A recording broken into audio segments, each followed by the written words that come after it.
Hello, everyone. I am Elizabeth, the Dandy DIYer, also known as Dandysoap DIY, and I have decided to go live. I know this would be so unexpected and you would not even know what to think, but I thought it would be a great opportunity to get to know you and let you meet me and get to know me.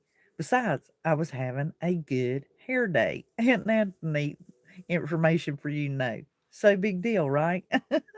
The truth of the matter is that I love to chat with you and I love getting to know you guys and hearing your, reading your comments and getting feedback from you and knowing that what I am showing you and what I'm offering on my channel, you are enjoying and like to see more of it and take the opportunity to get to know you. So, if you will, I'm Elizabeth, the Dandy DIYer, also known as Dandy Soap DIY. And as you come on, do put it in the chat so that I can enjoy getting to know you and meeting you and uh, show you this DIY today. I have been working on the content for today's video that I would normally upload the video so that you would see it later on this evening. But I thought since I was part of the way in doing this, that maybe doing the finishing part of it, you could join me and see the process and chat with me and get to know me, and I could get to know you. That would be awesome. And I'm looking so forward to getting to know everyone and talking to them and letting them see me, because normally you see my hands, you see what we're working on, or see what I'm doing, but you don't generally see me. And I thought you might enjoy, meeting me and getting to know me a little bit, and me getting to know you. And also at the same time, being able to do this DIY together. I thought that would be really, really great. And I will look and see if I am able to read any comments. Welcome to the chat. Remember to guard your privacy and so on and so forth. Yes. So, when you come on, definitely say hi if you want to, that is. And I'll make sure that, uh, yeah, all that looks good. Uh,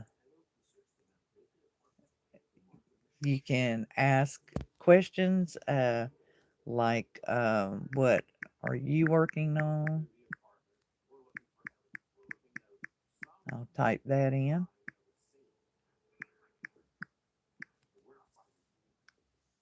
And let me put that up there at the top a little bit. I don't know if I'm gonna be able to. Um, so let me start that. What are you working on? And just put it in the chat. Tell me what you're working on. Are you working on anything? I'm going to grab my tripod so that in here we have a way for me to, so the camera can see what I'm working on. So you'll be able to see what I'm working on. I'll be able to talk to you and answer any questions you might have if you've got any questions for me. And if you haven't ever met me, I'm Elizabeth, the Dandy DIYer. The previous channel name, if you've been with me for a while, please let me know if you've been a follower and how long you've been following or a guesstimate. And I used to have the channel name the Dandy Soap DIY, and I recently changed it to Dandy DIY. And some places it's still Dandy Soap DIY. And today we're going to be doing the drum ornament. So stick around and let me give you a show of this is what we have so far. And let me know what you think of that. Just put it in the chat and let me know what you think of that, what we've got so far. And roll it around. Trying to do it by one hand. This is what we're working on. We're going to finish this up and I'll show you how I got it to this point, and then we're going to do the rest together. So we are working on a Christmas ornament, the drum, the little drum, and tell me, what do you think of the little deer? I mean, are you liking that so far? I'm going to grab that tripod, get it in here, get the light situated, because we'll need lighting so that we can see to do this DIY. And my wooden dowel has run away. That's a choice of words. I don't know where it ran away to. I had it laying right here, and I really need it for this DIY. Might have to just grab another one. But I had them all together. I haven't moved anything. It's probably blending in, and I just can't even see it. I have on my glasses, for heaven's sakes, and I still can't see it. It's just as easy for me to grab another one, and that's what I'm going to do. I'm just going to grab another one, and that will work right there. It should be close to the same size. I'm reaching across the table, guys. Forgive me. I'm going to get set up here in a minute. I want to grab some tools. For whatever reason, my dowel I had here ran away. Hello, Halimsky? Am I saying that right? I am doing just great. How are you? I hope I said that right. I am I'm horrible with pronunciations. I am really bad. I'm trying to find, I need it to be about the same measurement, or at least kind of, like so that they are matching for us to do this DIY. I want that to be close to the same. Let me turn this light on. I've got to get a tripod in here. That is the craziest mess I have ever seen. I literally had gotten those down so that I could have them together. Well, it rolled away. I found it.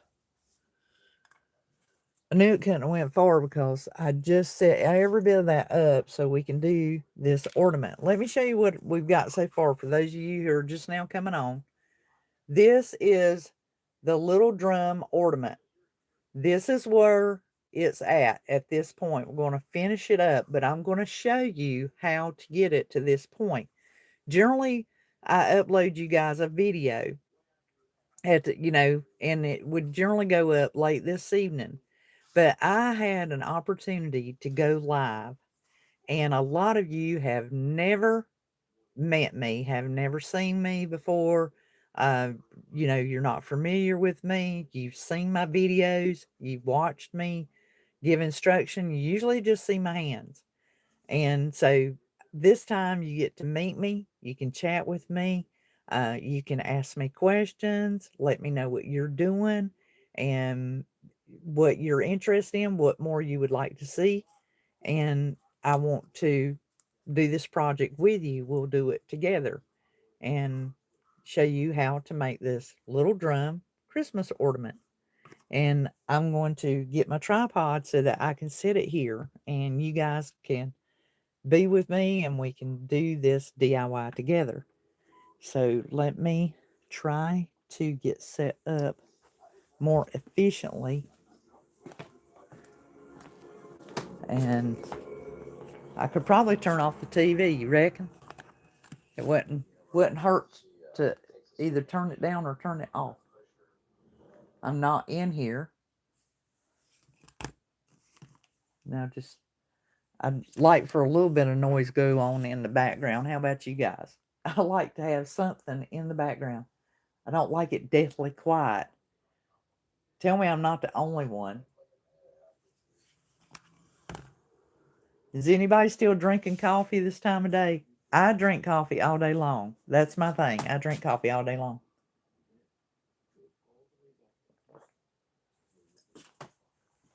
And it hadn't kept me from gaining weight. That's just menopause.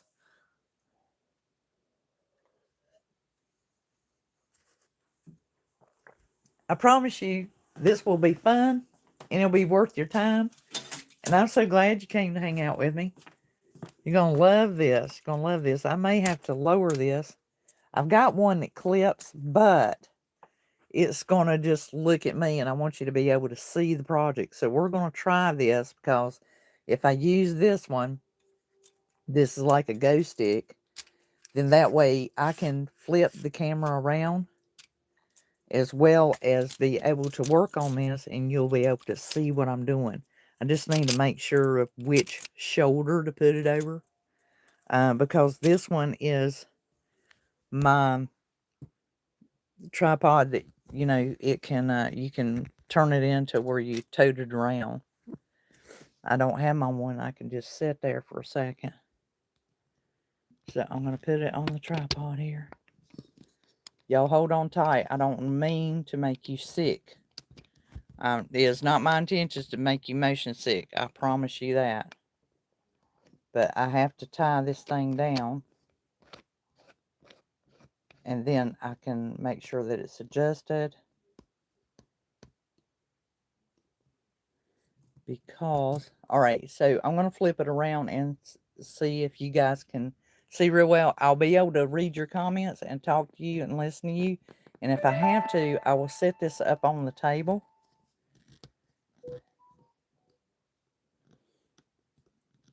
Hey everyone, hey everyone, hey everyone. For the ones that's just coming in, I am Elizabeth, the Dandy DIYer. And a lot of times you guys see my hands and see the project I'm working on, but you don't see me. And I thought this would be a good time for us to get to know each other. All right, let me flip the camera around and see if you guys are going to like the angle. How is that? How is that? I can make some minor adjustments. Can everybody see? Somebody put a comment, yes, and this is good, and la la la la la. I can move this down. We're going to be working on this. I'm going to turn on the overhead light and make it brighter in here. You'll get a better sight. I just want to make sure I get some of this stuff out of the way. I really came on live. I wanted to see how many people would actually jump on and chat with me and watch this DIY together and kind of craft along per se. And then that way I would know if there was an interest in it. Just everyone say hello as you come on. I would love that. I want to make sure that I get this other stuff out of our way, because we are not going to need it. I know y'all can hear me. I'm getting everything right there where we need it. I don't need these pieces in our way. I'm trying to find another spot to lay them. I need to put those ornament pieces in. Originally, guys, let me show you. Let me just show you what this is. See these little bitty clay pieces? I put those in a mold and put that clay in there, and I hand painted these this morning, and I made them all kinds of colors. When I get you a brighter light in here, you'll be able to see these better. And I have changed my mind on using them, because this color, see these colors? These are more of your traditional colors, somewhat vintage, but more 60s era, and, you know, not quite current, but more 60s. This is the color scheme and my work in progress that came about. These were the things that I was interested in. And as you can see, I could make that work. I can make that work. I could antique those and adorn it on this drum. But my other thought was, let me show you guys how I got it to this point, and then finish decorating this one. And then these can be added to the other one instead. Is everybody with me on that? Does that make sense? If so, you know, give me some yeses or something in the comment box so that I know you're with me and that you're watching and enjoying this. I have my greenery here. I have my sticks. I need to grab a couple of beads. We're going to need those to make our drumsticks. And these right here are going to be used, but not on this drum. So I want to get them out of our way so that they're not posing a problem. And I want to protect them from getting broken. You're going to hear some plastic rattling because I need to get those into somewhere where I don't knock them in the floor. So I'm going to put them in this bag.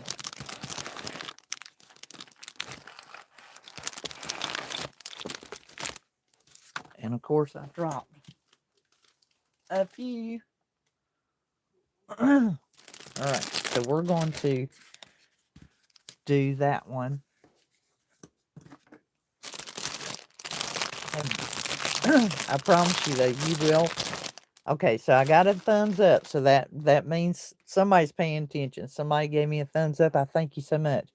All right, so we're going to do this one the rest of the way, and then the ornaments you saw me just put up are going to go on another one. What I'm going to do is show you how I got it to this point and decorate this one, and then I can make the other one. All right, so we need 2 beads, 2 wooden beads for the drumsticks. Your hot glue gun, so you'll need that. And I can probably turn it this way so you can see what I'm working on. But if you ask any questions, I'll have to look at the camera from time to time to see what you're asking me. Hold that thought. I'm getting our wooden beads.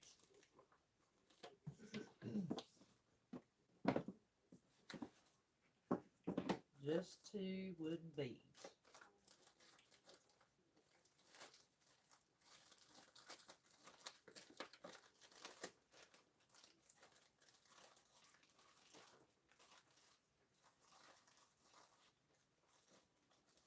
I have a small pack here.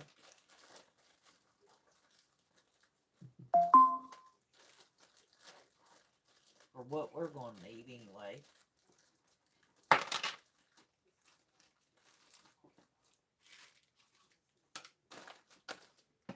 Alright.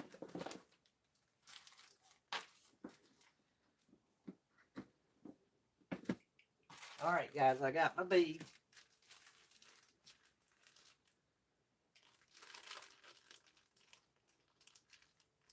I even have a smaller set. It's going to be even better.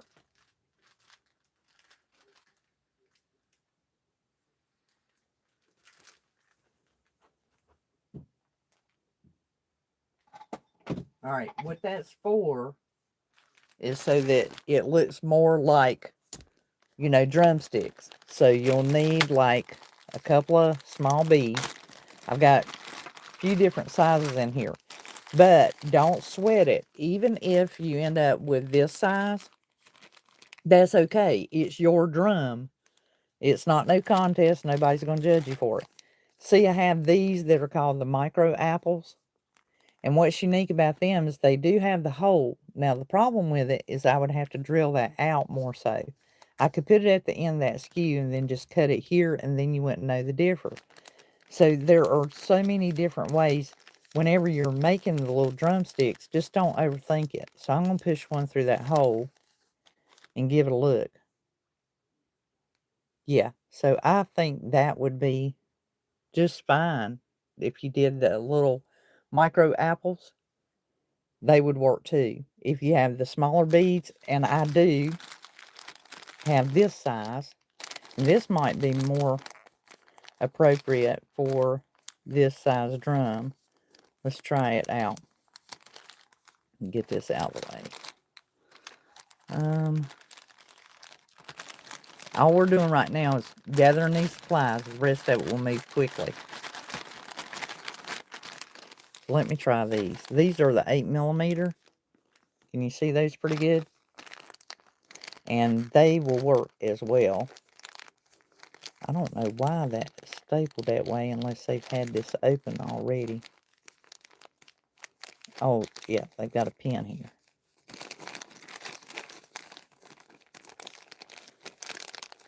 I don't know why they did that. I guess to keep anything from coming out of the hole, which is a smart move. All right, so this one is really small, but look, see that you could glue that and just cut off the difference. So you could use the 8mm with like a little very small skew stick. And these are like when you get a out to eat meal skew size, that's what we're looking at there. So I'm going to get another one out, and you see I just push it right through the hole.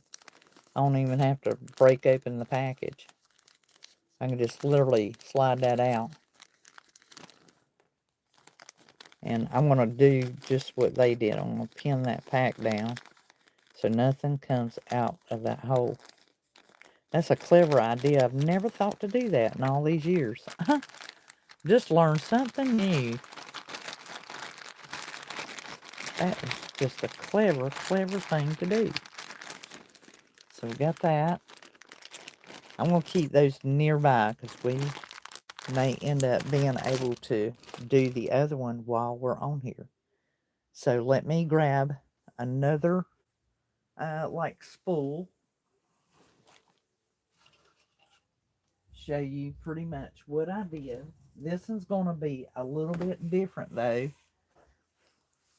than the one we're doing. And you'll understand right here in a second. Just bear with me. Okay. If you guys say anything to me, hi Jacqueline. Thank you, Jacqueline Rosa. If thank you for joining me. I hope you guys are loving this and enjoying it. And tell me what you're working on. If you have any questions, definitely feel free to drop them in there. I'm gonna see if it will let me move that question off of there. Let's see.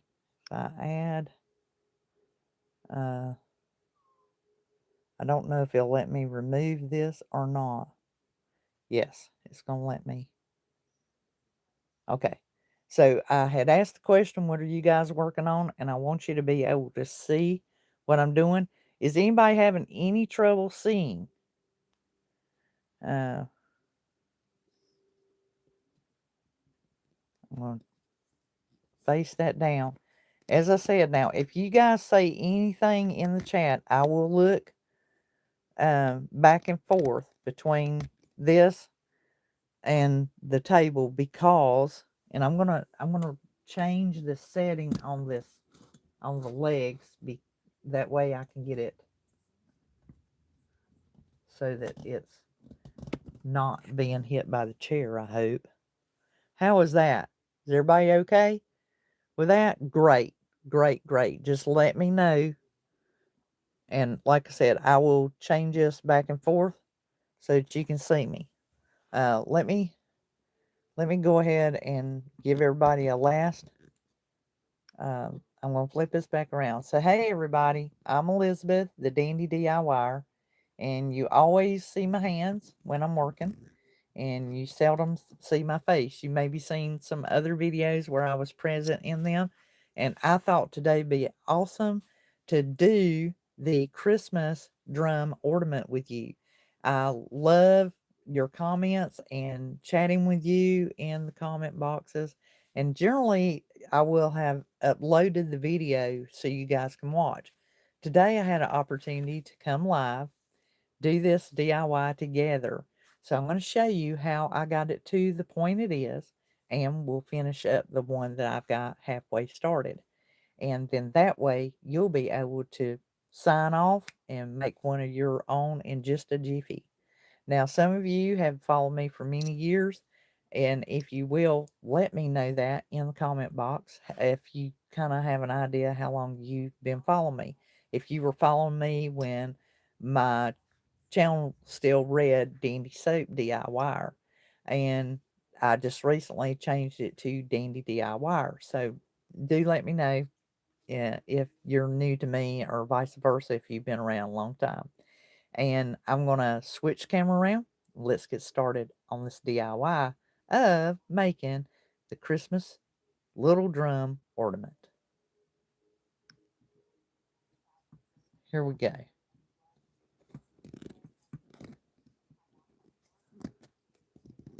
I know. You had to flip it around there real quick, guys. All right. I've got that set up. Now, if you were going to make this drum, let's say you had an empty spool roll from tape. Let's say you used a tape dispenser and you emptied out the roll. Save the actual cardboard roll after you've used up all the tape. That is exactly what this one is. This one had like the wide packing tape from off the packing tape roll, and I saved it. The top of this is a cut piece of cardboard on both sides. So I put a cut piece of cardboard on this side and on this side. Now, what I did in between is I decoupaged some scrapbook paper that's red with the kind of the music notes you see on there. That's scrapbook paper. Did the same on this side. The outer band you're seeing here, this is another piece of cardboard. I collapsed it and I cut it so it really truly looks like the rim edge of a drum. The next move, before I did that, this is also scrapbook paper. So this one and this one. Then put the band around it. Next, I showed you how to put your holes in. And these are velvet covered push pins. That's all those are, is velvet covered push pins. Let me show you the package and you'll see what I'm talking about. They're super easy to come by. I actually got these at Dollar Tree. They are the Jot name brand. See, velvet push pins. A lot of times they have this navy blue, and they'll also have khaki brown color. And you see how beautiful they are. They're just absolutely gorgeous. So, and strategically, if you look around, you almost think of this round as having four corners. So we put a pin in, and you see the up down motion. Well, we do that, and then we take the jute twine, or I've elected to use the jute twine to match the color. So we got red and brown jute twine. So you want to leave yourself a tail and start always going down instead of up. Come down, then go up, down, vice versa, all the way. And there's generally 6 to 7 push pins in these drums. So if you count these off, I have 3 over here and 3 over here. So this one, there's 6 push pins. And when you get back over here, you just tie it off. And just tie you a nice neat knot, put a little bit of hot glue so that your knot doesn't wiggle or vibrate loose. From moving around, picking it up and looking at it and different things. The great thing about this ornament, you'll be able to sit this around if you want to for look at. You can sit it around. You could put a hanger on it and hang it in the Christmas tree. You will have options. So making the little drum ornament, you can make this by this is to scale. So that means that if you had something larger that you wanted to turn into a drum, that is round and so forth, you'll be able to use the same steps, the same basic setting to make a large one. So I want you to think about this. I'll show you something else that you commonly see and people don't think anything about it. Let's say you had one of these. Like this is a velvet storage box. I got this at like Target. Okay. And see, it's $5. These things are super nice. But if you had something like this, or something that maybe the stuff was flaking off of it, or it was in bad shape, or you had just a round from the cookie tins and everything else. You could take that same thing and make the drum. It's just a different scale. This one's larger than this one. And so the idea is use it to scale. So you're going to take the basic steps and then you can accommodate it to whatever size object you're using. And that's the way I like to teach, because I know you're an intelligent human being and you don't need me to babysit you. You just need the instructions on how did I get from point A to point B so that you can do one yourself. And that's what I try. That's what I try to do. That's always been my ultimate goal. All right, so now I've shown you where the push pins came from and how to come about those. And I'm going to go ahead and show you what we're going to do with this one. Now, we can real quickly and real easily convert this. So this was an empty tape roll, and from packing tape, that made this one.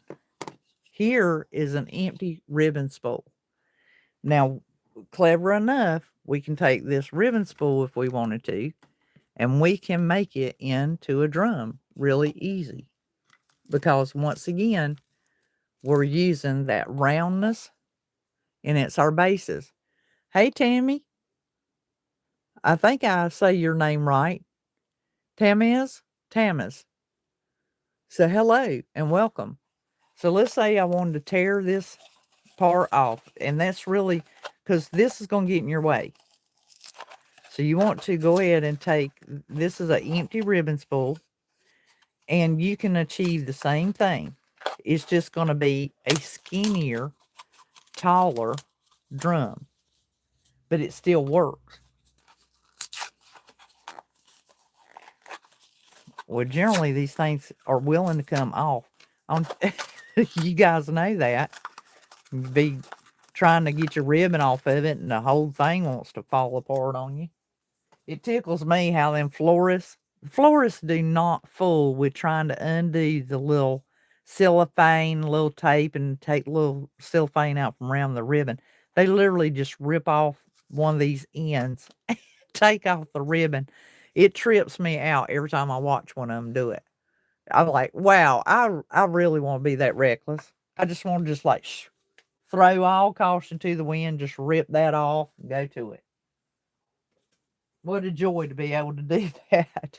Okay, so you started out with this, and you're going to select some paper, or anything you want. You could paint it if you wanted to. A lot of times using the scrapbook paper makes it look really nice, and it helps you to move forward a lot quicker and in your efforts. So the next step you want to do, though, now that you've got that piece torn off, is to cut out cardboard rounds. So you would need 2 cardboard rounds that are the size of the outer perimeter of this roll, meaning you don't want to draw your circle to the inside. You want to make sure you draw it on the outside. So the next step I would do is take my cardboard, and I generally have some always around nearby. Just makes it easier when I'm working on items. And look, it does not matter if it's got print on it. Like this one's got black print. Don't worry about that. Just go ahead and measure out. You can use a pencil or whatever. And I'm just going to draw me a line so that I can cut that out real quick. I need 2 of them. Now that one's got a cut in it. Let me move it over a little bit. Might just have to do this whole other side here.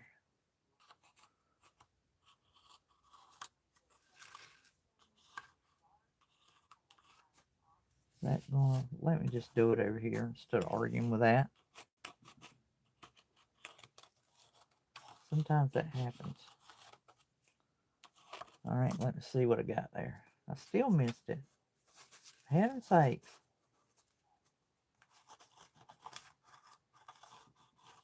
Not worried about that writing because it's going to be covered. No one will ever see it. There we go. It's more like it. And I'll tell you, whenever you're cutting a circle, I don't know if you remember from school, but you know, if you just keep turning while you're cutting, you'll just have it cut out in just a jiffy. The idea is to keep this moving while you're moving those scissors.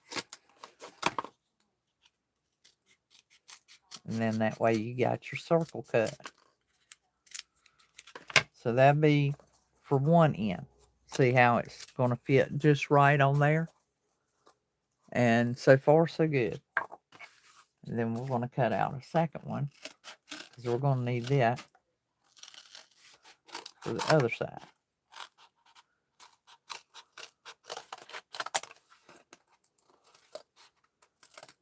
I don't want to get my hand caught in the board.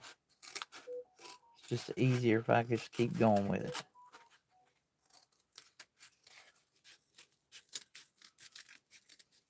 There we go.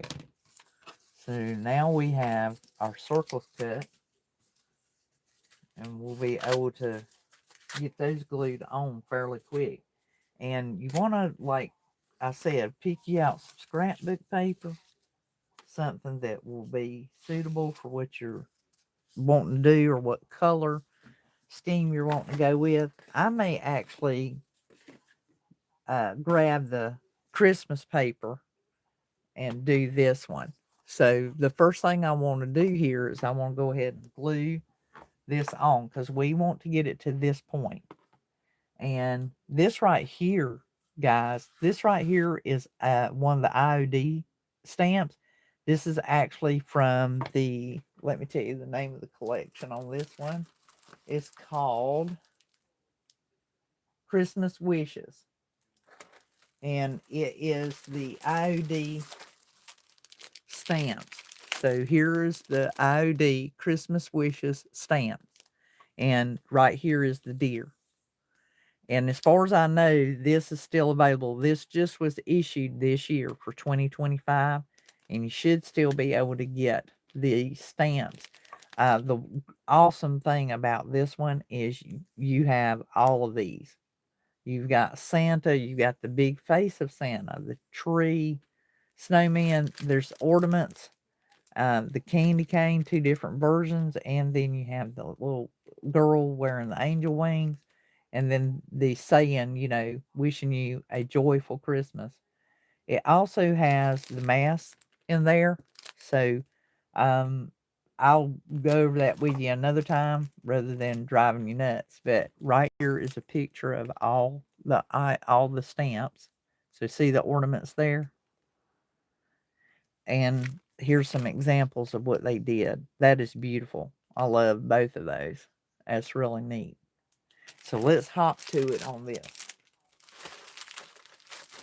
Okay, so now we've got our cardboard cut. I'm going to glue that on. And this takes just a moment to do.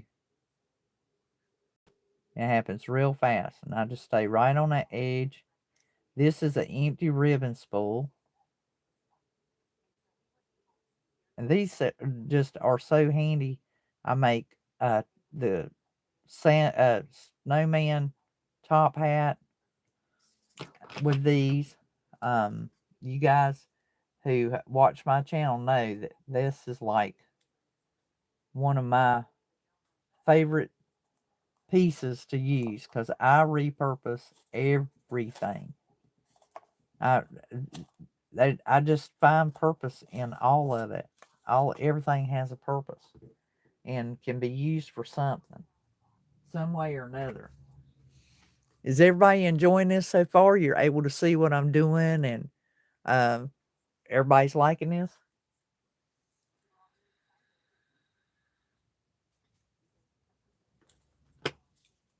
Let's see.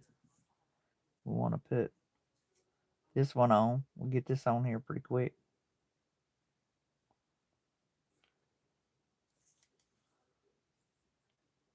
Lazy Susan comes in handy.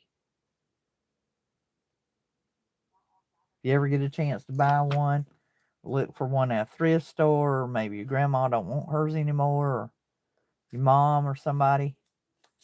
Uh, you can find them. I bought this one at Dollar General, and every once in a while you can come across one where you can find one, and it's just nothing to give up. You can buy you a round, and you can even buy the Lazy Susan piece to go on it.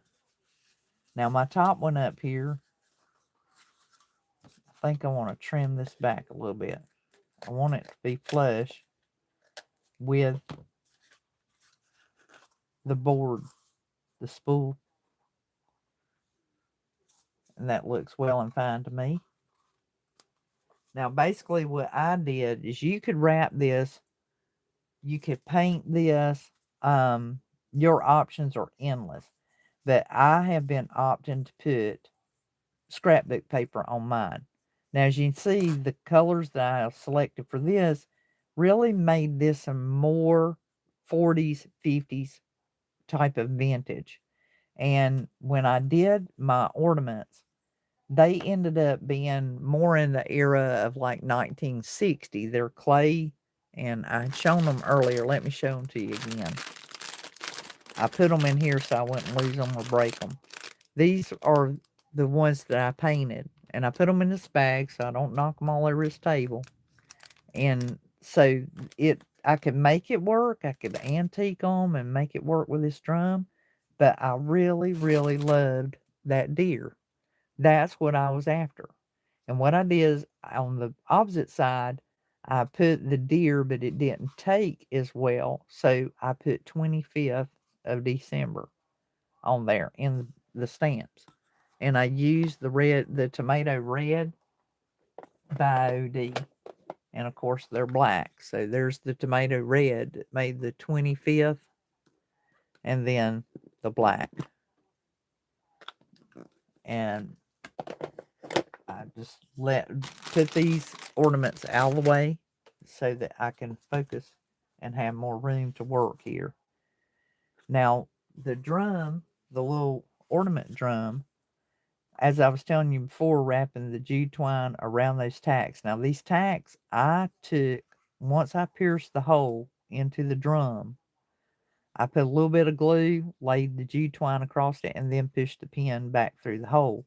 That way it stays permanently there, and there's no looseness or bagginess with that string. So our next move here is we want to put us on some paper, or like I said, if you wanted to paint it, you could paint it. This would be the time to do that. And just basically select you something that you like and enjoy. This paper pad, I've had this forever. You could do the music notes around it. It wouldn't be hard to do that. Like that vintage red. There's so many different choices. Got the green. And depending on, what it is you want, if you have a theme, there's the blue. I love blue. It's my weakness. It really is. I don't want no Santa Claus on it. And the plaid, that's really neat too. It's almost too retro. We're wanting to go for that old-timey country feel type vintage. Not country type, but vintage, or we could go more country type. Keep getting all these alarms, guys. Just forgive me if you're hearing it as much as I'm hearing it. Thing goes off here a little bit. Don't want me to miss my bills or memberships or subscriptions or nothing. It don't matter. And this one's nice. It's not bad. I think the hardest part is picking one and going, yeah, I want that one. And here's the red, which I've already done this one in the other red that's similar to this. So I definitely don't want to do red. That rules those out. The vintage postcards, that would be nice. That might actually be a good choice for this. And most likely it will be suitable. Let's do it. I like the color print, but based on what all's going in here, it might be just as well to do that one. This is the Old World Winter, by the way. You can still get this. I have found it, and uh, that's what the price was when I got it. But I've had this for several years. I got it at Hobby Lobby, and you'll be able to find it. So, okay, so we want our paper. When you do your paper, you want it to be within the perimeter, the width of the empty roll, the empty spool here. You don't want it to go over this cardboard necessarily. You can, but it's not a big deal because remember, you're trimming it out. So that is actual cardboard. You could use rope if you wanted to. You could use cord, ribbon, whatever you choose. And just make sure that your paper's running right direction, unless you're deliberately wanting it to be upside down and non-legible. And this is easy enough. Just lay it down, and I let the edge bump right here to the side. And then that way when I mark it, I can just keep an idea of where it's at. So that's up against the paper. Here's another mark.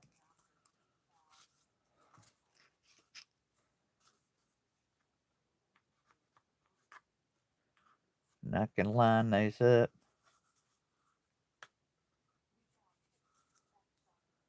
All right, now use my handy dandy ruler. That way I get a straight line.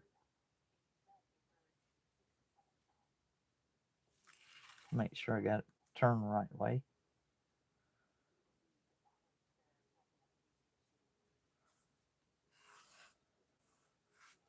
Now I can just cut that. That's awful crooked, isn't it? Or is it just me? I swear it looks crooked. We'll see here. We can measure. Yeah, it's definitely crooked.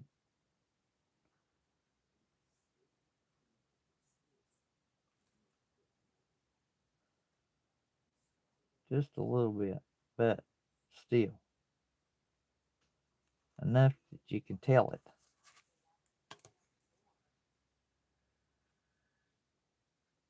We don't want it that crooked.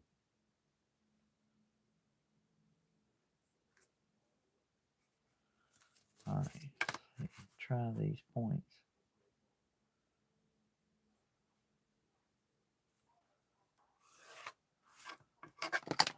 All right, cut our paper.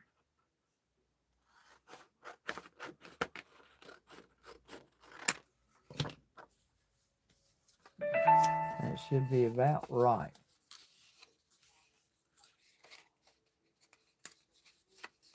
And I have when I did the last one, I ended up trimming that paper just a little bit so that it would be under the edge of this, but if it's not, don't let it hound you. You don't have to worry about trimming it down if you don't want to.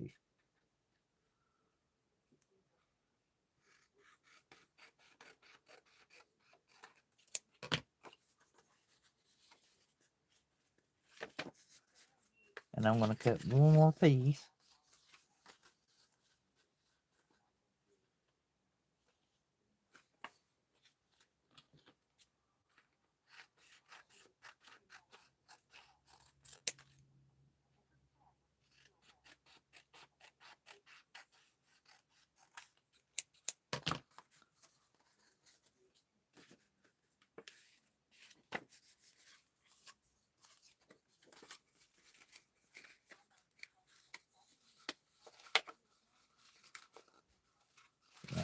That's going to do it for that part.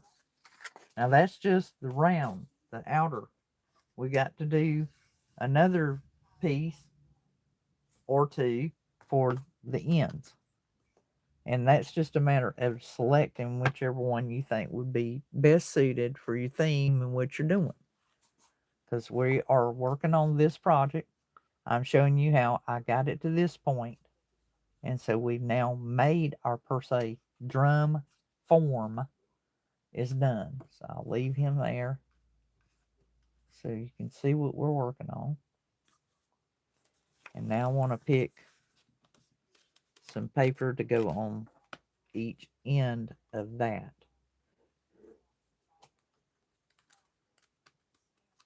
I'm not sure which one I want. Has anybody got a vote? Anybody listening and got a vote? What color would you go with? Would you do green? Would you do the red? There is the blue in here. There's the blue. I really like that blue. There is this blue that's got like snowflakes. The plaid. Don't want no Santa Claus on it. Got the gold bells. The music notes, which makes it really versatile. Green. This has Merry Christmas on it with holly. The green polka dots.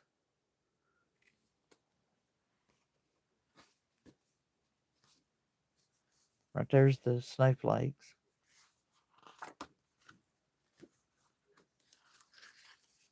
Red, of course, and then holly again. So far, we need to figure out which color is going to be best. Now, sometimes what you can do is just go ahead and get your paper pieces on there, then focus on the rest later. And this uses Mod Podge. That's what I did because I did not want my paper to roll up and have wrinkles in it. The Mod Podge, you can use such a thin coat and lay it down. Now, you could use Elmer's glue. It's still a PVA type of glue, so it will still work. But a lot of times with projects like this, I just go ahead and I do the Mod Podge. I know I can trust it. I know that it's going to be as I had it. You know, no one's going to go behind me and redo the work I've already done and then never breathe a word of it. And sometimes that happens. Most all of us have a sibling. Nothing unusual. Let me get a drink.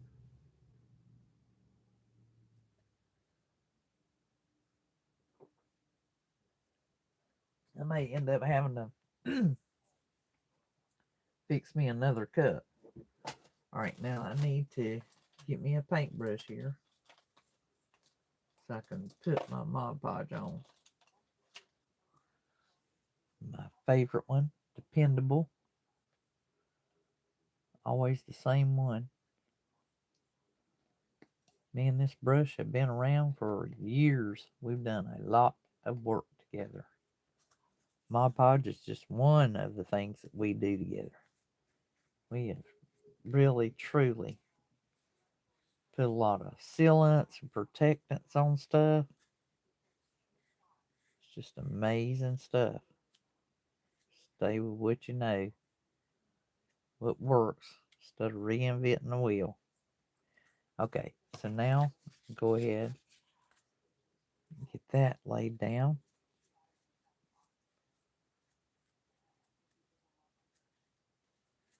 I hope I'm not boring anybody with this project.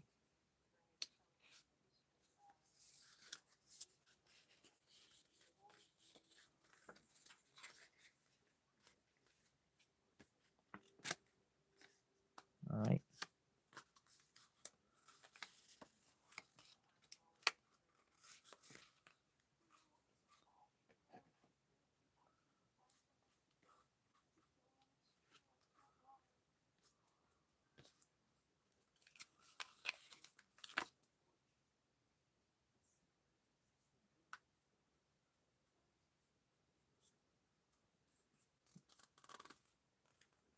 I should have rolled that paper a little bit to get some of the stiffness out of it. I know I've showed y'all that in the past, and here I am forgetting to do it myself.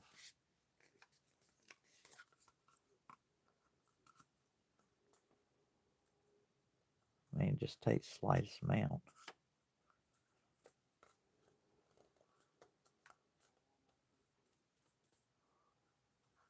Sorry, I don't mean to get that out of the camera. Now I can put the second piece on here. Just want to make sure they're flowing in the same direction.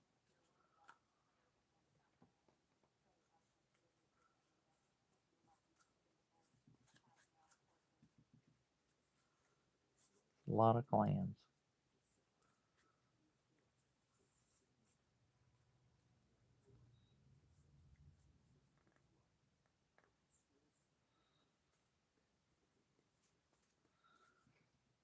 I do that to kind of seal up the ends. So I won't need all this, but I do need it to overlap. And like I was saying, let me roll this up. This paper's being so stiff and sitting for so many years, not being used. Kind of gives you shell shock. Especially when you don't know what's been going on. Let's see here. Alright. And I just put a little bit right there because they're going to overlap. I didn't mean for that much to get in there.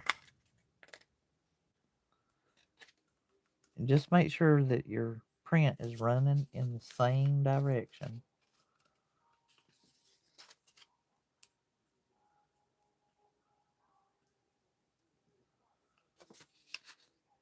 Pretty much you should know how to decoupage. Most everybody does. Now, at this point, you can cut that, or you can opt to have it printed and delivered later.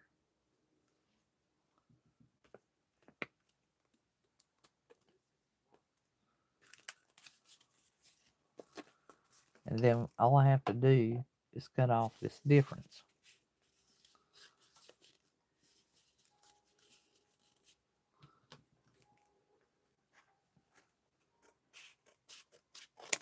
And if you tear it, that's fine too. It looks wonderful either way. You can either put this on by hand, like me, and tear it, or you can have it professionally done and let them and pay them to pin it on a mug or something of that sort.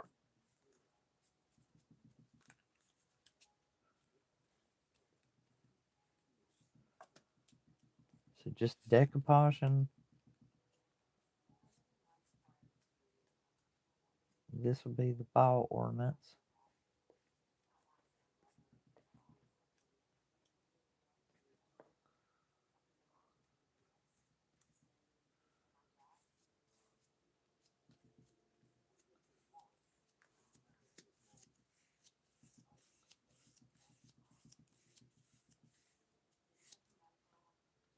Now, that just needs to sit and dry, and it does not take it long either. It'll be dry in no time. I mean, really. That, oops. Don't put your finger on it like I did. All right. Now I need to get some more, choose a different one to go on the top and the bottom. That just looks so good. It really does. Very impressive. All right. I shouldn't need a ruler anymore. Go ahead and put that up. And deciding what other pattern to put on there. I'm always attracted to that red. I like that old-fashioned vintage red. You get a little bit of the print on that box. It's so tiny though. All right, so we are working on our drum. We've got this drum going and need to select paper for the top. I may go with the blue, or I can of course do the music.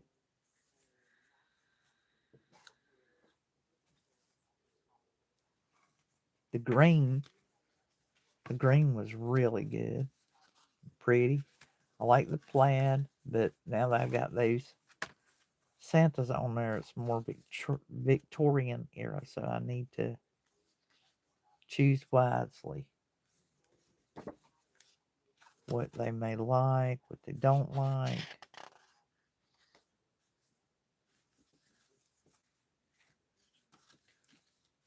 Let's see here.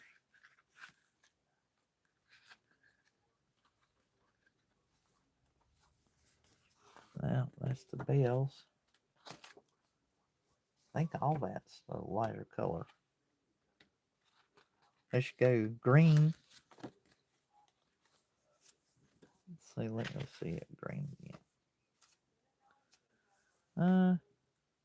It could work, but polka dots weren't really around there, and if they were, they weren't very popular.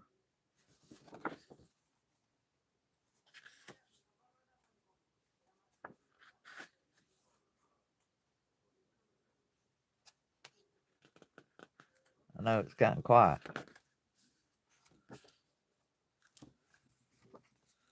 I may just do the green. I think it's going to be the easiest and best one yet. Right, here we go. It's the green. I do love the blue, but that's going to limit me. I do it. Alright. Get our handy dandy pad out of the way, because we shouldn't need it no more after this. We'll just need it for this. As you can see, it's white on this back side. It's easier to see. And then I'll do a second one.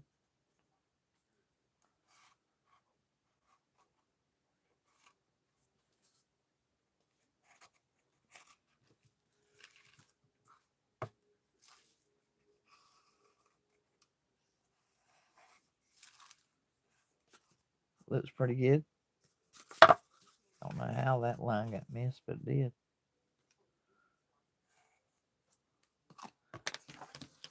Cut these out.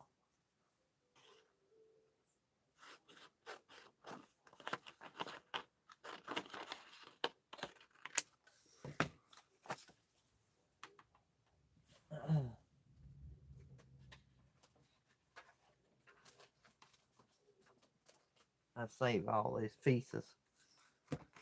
They're so good for everything you can think of.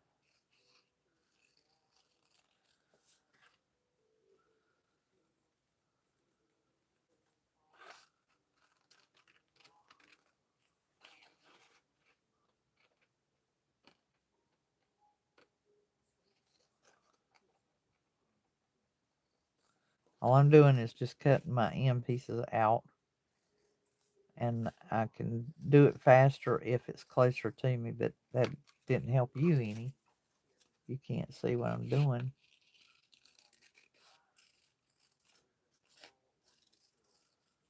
All right.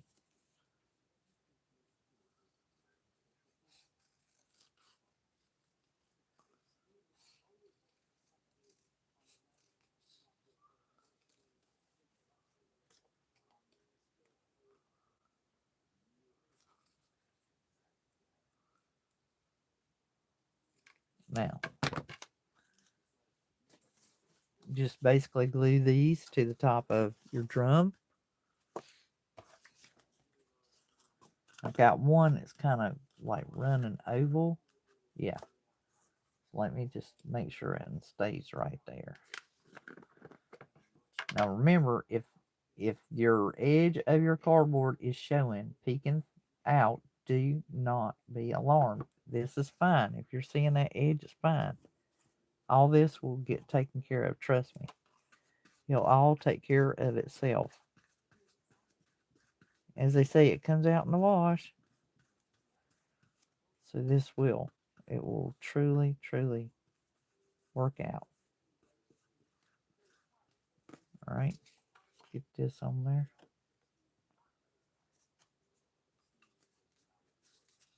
Get it situated.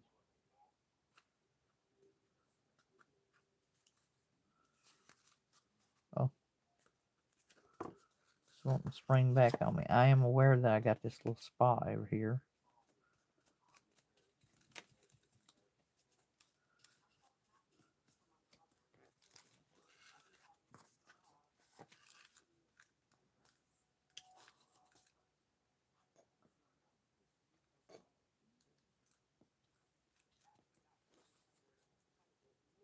trying to thin that out, guys. It was a big old glob I put on there. I don't know how, but... And that cardboard will take up everything. Paint, glue. Just takes it all up. It's like it expands and then just evaporates somehow or another. I don't know how you want to name it, but anytime like that. Okay, so we got one side. Now we can put the paper on this side.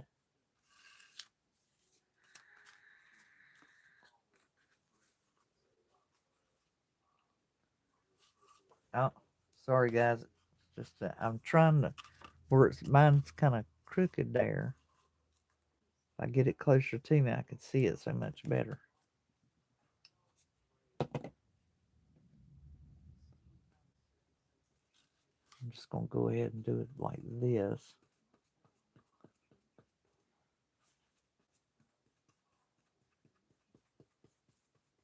As I said, that cardboard will soak it up in a jiffy.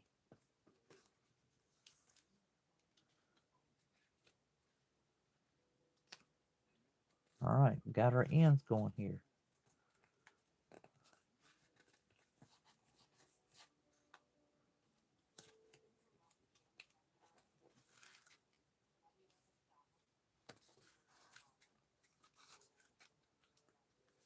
Just doing some insurance. I know it's all fine. I want it to look new all the time. All right.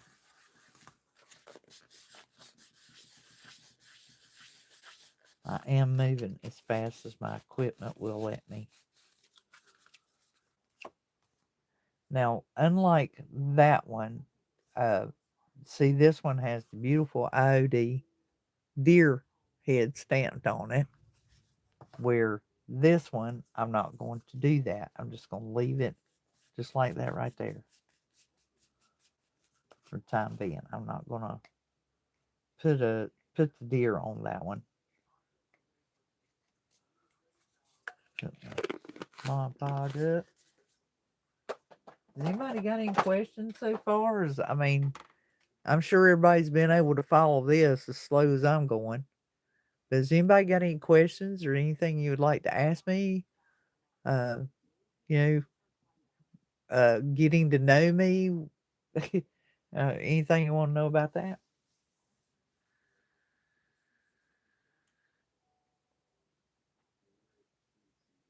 All right, now on this one, for the button part, like this one is the velvet covered push pins that I used on it, which I love. Now I want to figure out something different for this one. Has anybody got any ideas? Seen that place right there. I don't want it to pop up, so I'm going to brush some Mod Podge on that.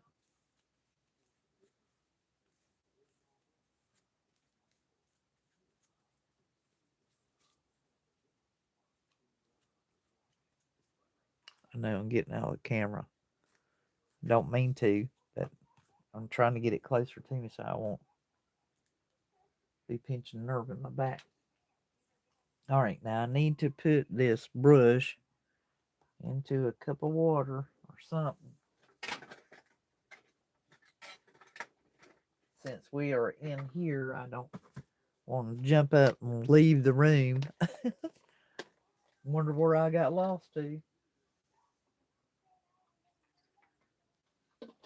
Just put some water in a tin can. I got plenty of them. You guys got plenty of tin cans? No shortage for me on tin cans. I save them, especially if they're unique or a unique size. It's like I always have this certain size that I like medium, and I see something that can be repurposed in just about everything. All right, so see, that's done as far as that goes. So nobody's got any suggestions for like this one with the velvet pins, what I should put on the bottom of this one? I've got beads. I have the push pins. I have regular push pins that I could use. Um, I think that's what's in it. Some regular push pins.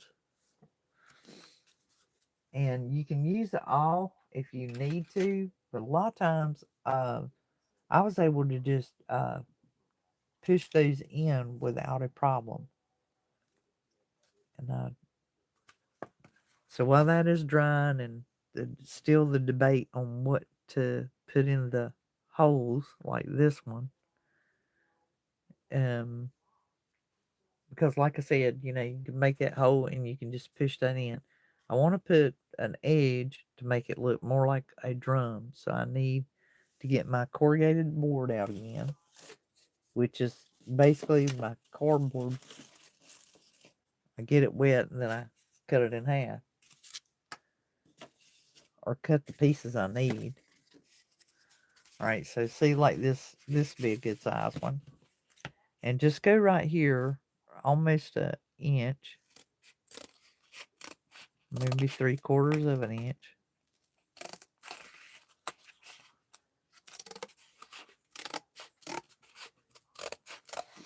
Go ahead and cut that whole length of that cardboard box because you'll need it.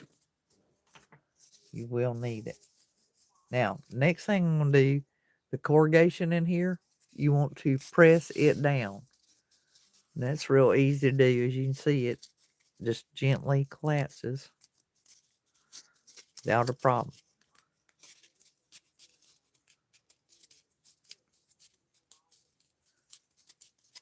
All right. Make sure it's good and flat. I may actually need 2 pieces. No, this is going to be enough.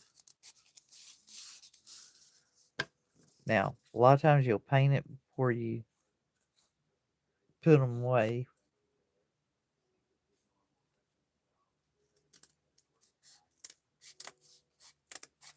All right.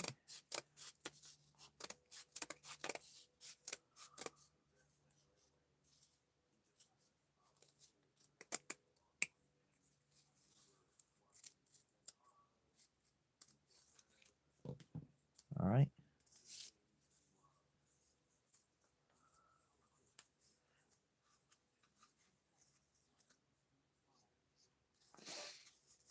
The music bar. This is actually wider than what I am wanting for this. Let me just check it real quick.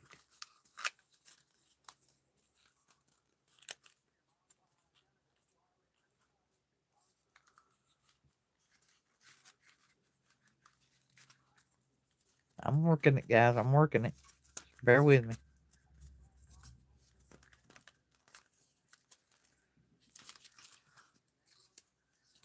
Now, before you glue this to your drum, you need to decide on a paint color for these pieces because these are going to go around the whole outer perimeter of both of the jar. So here, now we got this running. Going to do the same thing here. So you might want to paint that whatever color you're going to go with.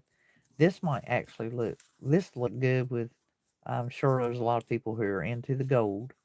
I want to do mine. I think I'm going to just do mine black. I think that'd look interesting. Definitely be a good conversation piece. Sorry, guys, gotta take another drink.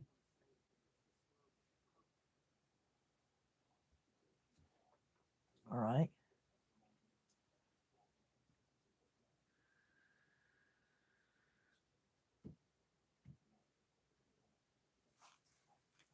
Maybe I will do. Let me do chalk paint. That'll be easier. So I got my ink by Waverly Chalk. All right, let's do this. This happens really fast.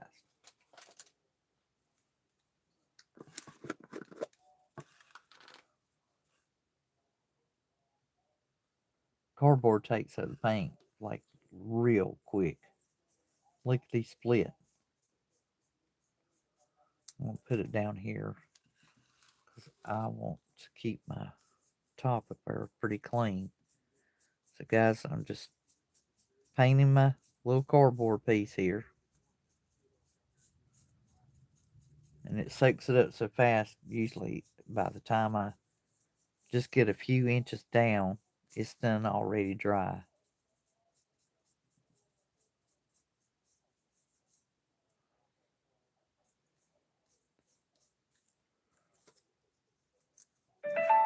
Where I'm used to pausing the camera whenever I'm having to do this stuff, it's kind of tedious. It takes a minute to do. And you should see me. I was actually thinking, I need to cut off the camera just a moment or pause it. That's when I realized, wait a minute, you're live. You can't do that.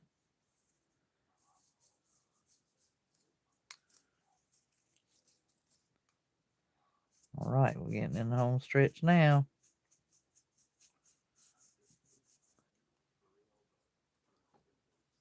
Maybe a little more.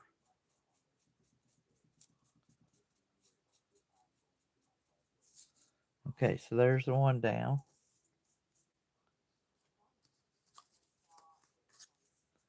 I could sworn this is longer than it was. Don't know why.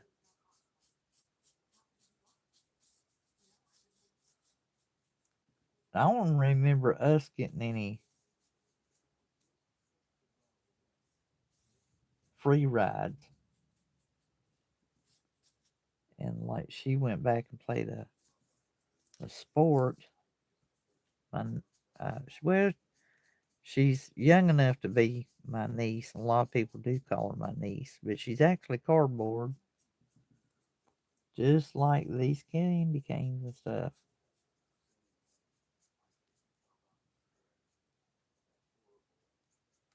Well, like I said, this is where it can get makes me a little nuts because I'm trying to hurry and get this done where I can finish assembling it. I didn't think it all the way through, guys, before I went live.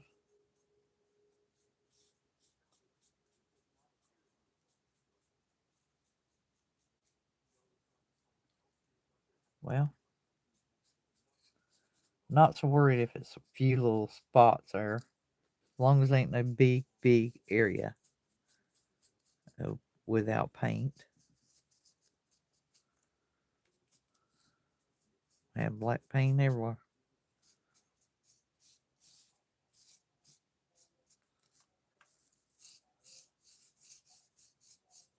Now, that takes care of the cardboard.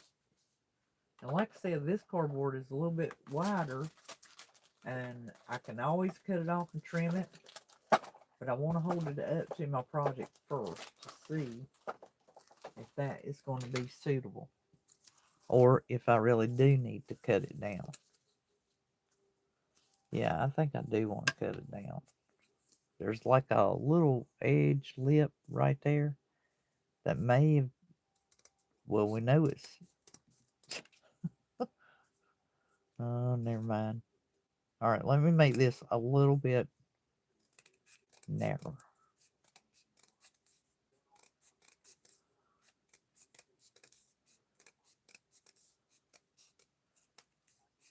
Because I don't want it to, like overpower the appearance. The idea is to make it truly look like a drum. Yeah, that looks better, don't you think? Don't you agree? Just that little bit of narrowness. All right.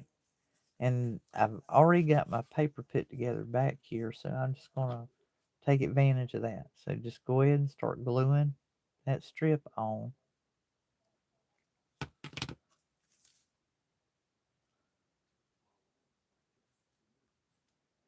This is where anything that didn't get covered up before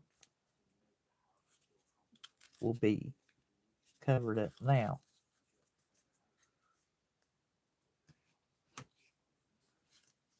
Right?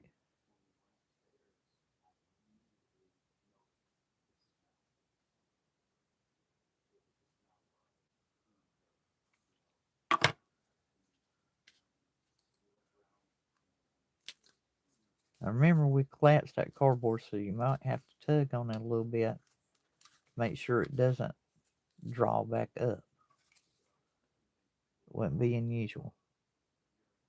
You can actually kind of feel it if you're handling the box.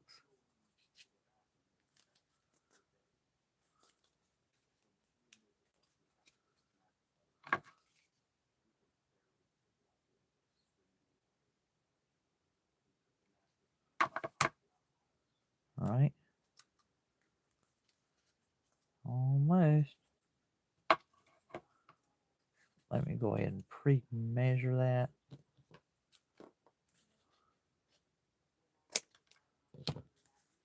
And then make sure that you put you a little bit of glue there and hold it into place against the judge's area there.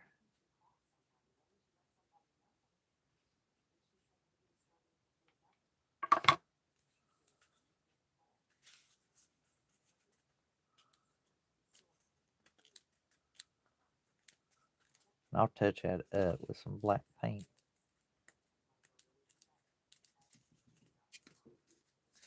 Do the bottom or the top. So you want to pay attention to which way your pattern is flowing and, you know, be mindful of it. That'll change everything. If you got it going backwards, I wouldn't be disappointed in you, but sometimes we get disappointed in ourselves. You don't want to. This one, I need to cut it down a little bit too. Not have it so thick or broad to go around that. Is anybody new on here?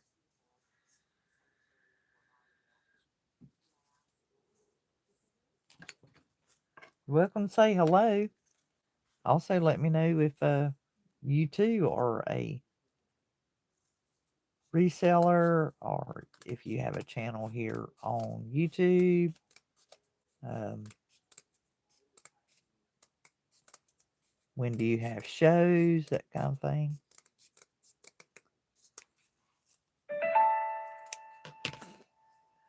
All my alarms keep going off, y'all. I'm so sorry. It all got accidentally changed. Don't know what it was or how that came about, but that thing is annoying.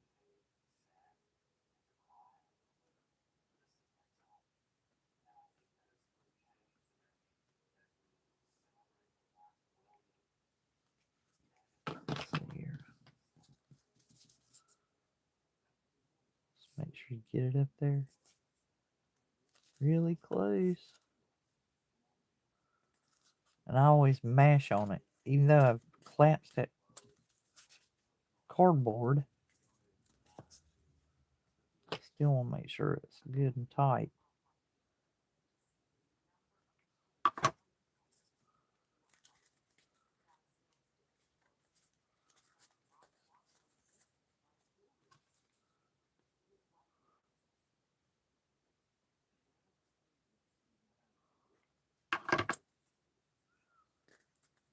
I know it's quiet again. No voices, no sound, no music. Did have a little radio on a while ago.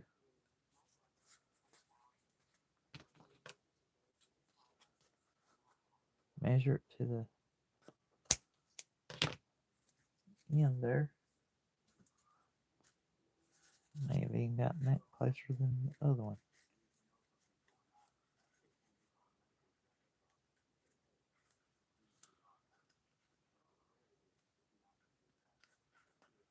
Well,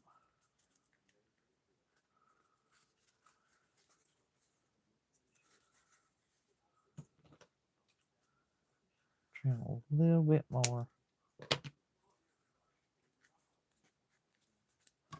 That'll work.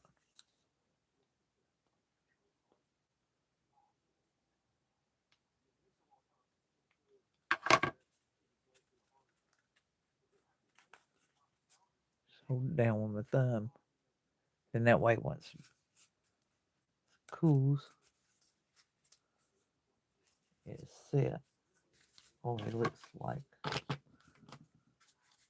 Santa Claus. That looks so good. Really cute. Real cute. Just like that. It's super cute.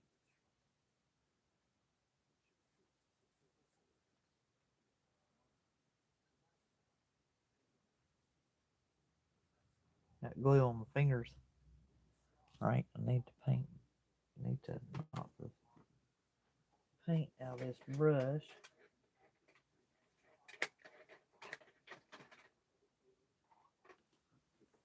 Alright. So, how's that looking to you so far? Enjoy that? And that's how we get this form. And then once you decide what you're going to put as your, per se, push pins, you can use the velvet blue if you like. You can paint them, of course, once you've stuck them on there. And then that's how this came about. And I do have that red. I think I look just fine.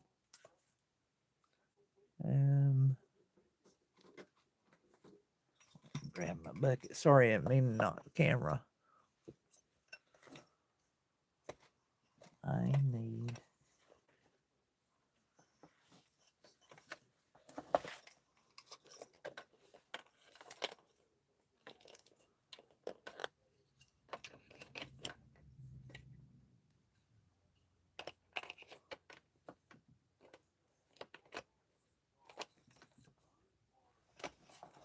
I'm trying to get situated here, guys. Trust me. Well,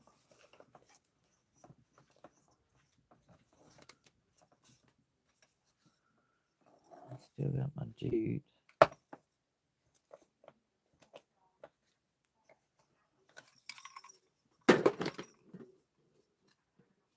Stay up there. This will be fine.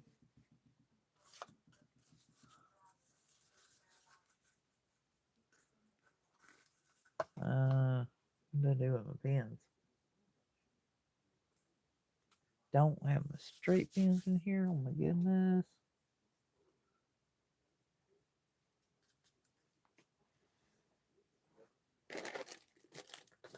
How's that? Right, that's not it. That ain't it.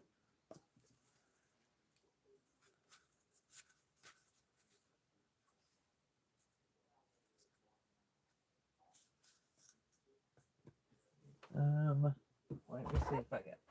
I do have the velvet push pin, and I have like thumbtacks.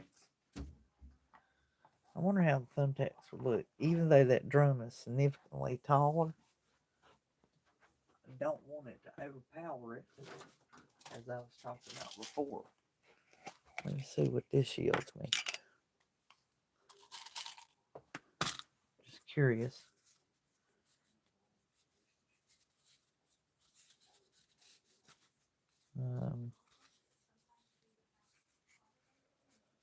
There's a seam.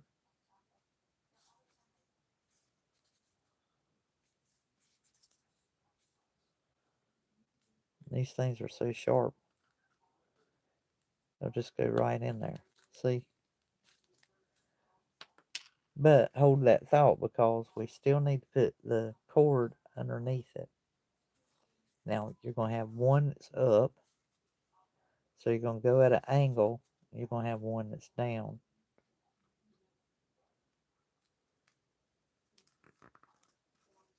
And again, you're going to have one that goes up.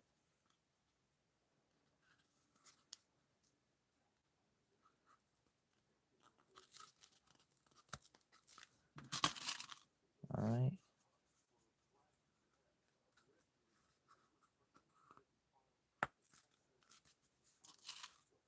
that might be it. We got those. 2, 3.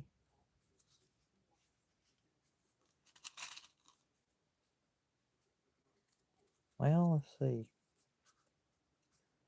1, 2, 3, 4. 2, 3, 4.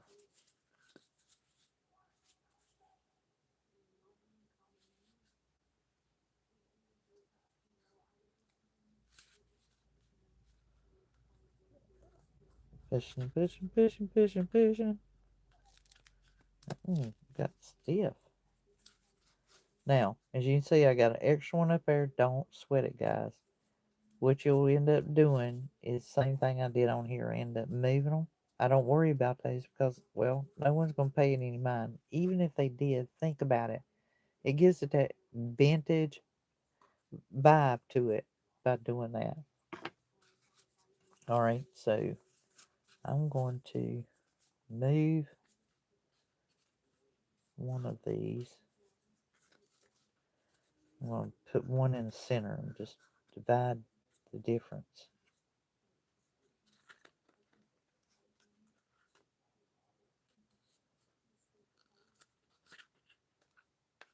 It's almost too far.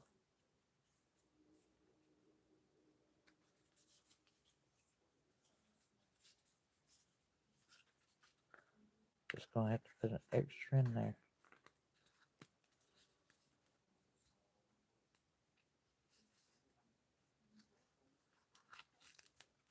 All right. I might have put too far down on the edge.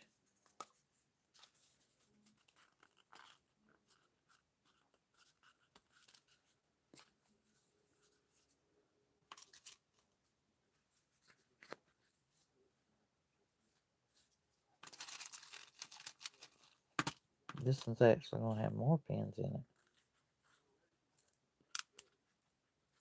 I have to count it and see. Yeah, be careful pushing in. You might collapse your side like I did. So, up, down. It'll be 4, 5, 6. This one. All right, now here's the next thing. 1, 2, 3, 4, 5. I think it's just 5. 1, 2, 3, 4, 5, 6. Okay. Get your string. You'll definitely want your hot glue. That's what I do. It gives me that extra security. Just putting stuff up, keeping it out of our way, guys. So we can keep moving. Now give yourself quite a bit of tail for your twine. And you can pull up on this or you can take it all the way out. You're going to take and put glue right there, right where that dot's at. You're going to put your string over top of that. And then grab your push pin or thumbtack or whatever, brads, nails, whatever you might be using. And then same thing up here. And what we're doing is we're putting our cord around our drum, but we're also making sure that it's not limp falling down and holds its integrity.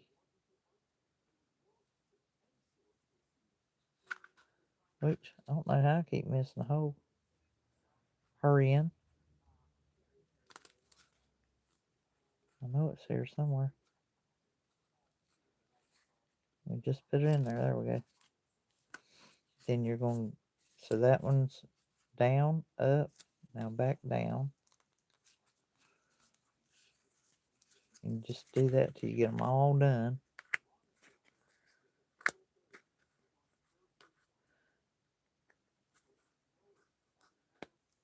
They fit good. Snug.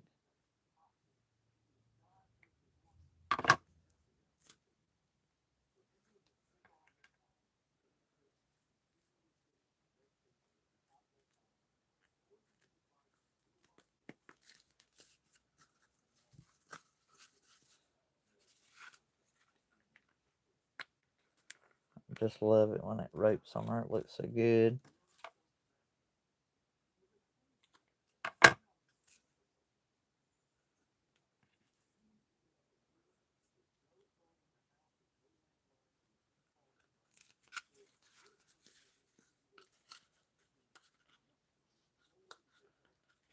This is the one that bugs me. It's up on the edge.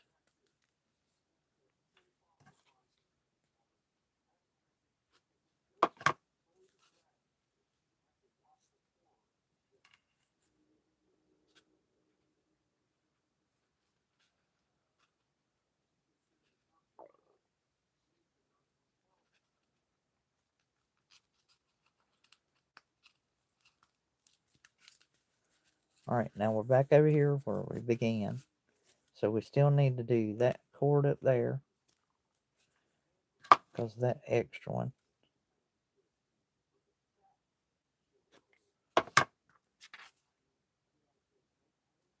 Over it.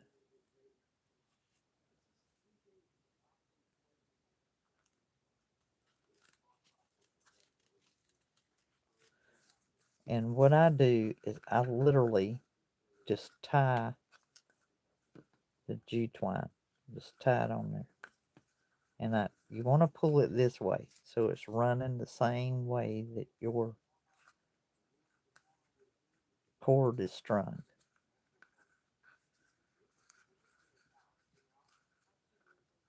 Alright, well enough. Now you just trim off that difference there. Oh, don't go on that one.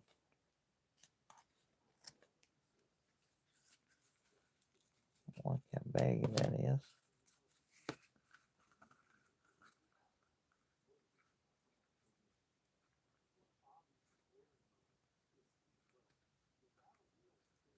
Untie it and retie it.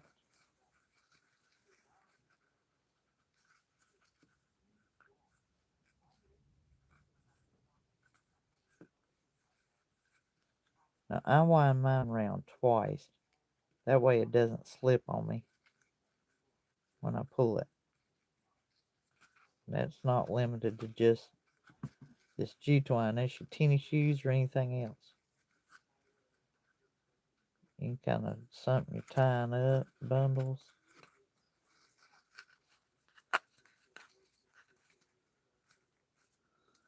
Alright.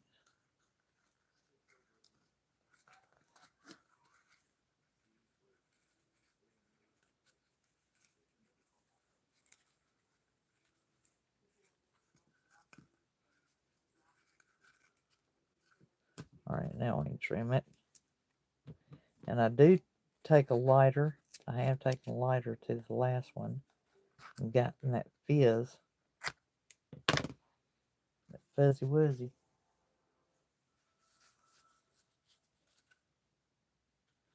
And then this is where, when I tie it, does not want to stay tied. I done trimmed that.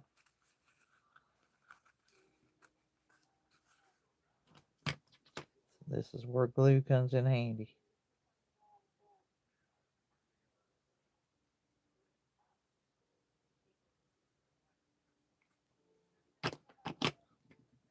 Because that way it'll withstand any kind of movement or storage or sitting around needing dusting, and you clean it and you don't want to tear it up.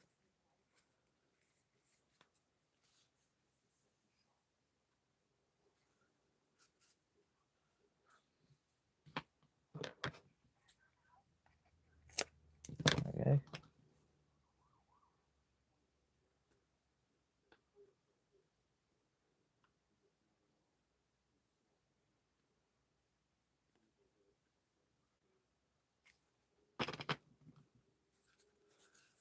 That's looking cute. Really, really cute. There you go. You got your drums. So now you can decorate them any way you like. Like this one, I put the IOD stamp on there. And I had made those little clay pieces from the fondant makers, I used them with the clay because I needed it to be teeny tiny. Still disappointed at the snowflake didn't take. Just too thin of walls. It's just too tiny. Okay, got that. And now you can do the greenery. Now on these, you're going to have to paint the sticks. You're going to have to glue the bead on, paint the sticks. You have to do two sets. Well, I've got to do two sets. I need one for this one for that one. And now just decorate this any way you like. Like I'm going to try the small ornaments on this one that I did. But on this one, I'm just going to add greenery to the top of it and the drumsticks. Of course, these will be shorter when I get them made and all. So you're liking that so far? Is everybody enjoying that? Any comments or questions thus far? This is Lincoln Logs Lightning. By the way, I'm leaving. Oh no. Well, I'm sorry you're leaving. Don't leave. We're still doing the project here. Are you just bored or need to go do something? It's took too long?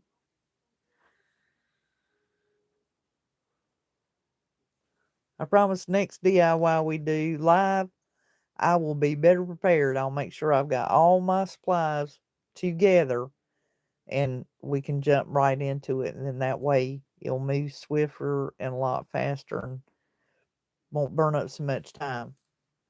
I'm so glad that you've been watching and hope you're enjoying it. Hope that, you got something out of it.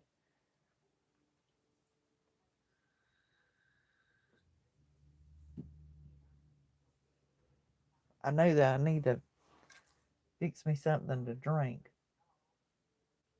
I'm thirsty. All right.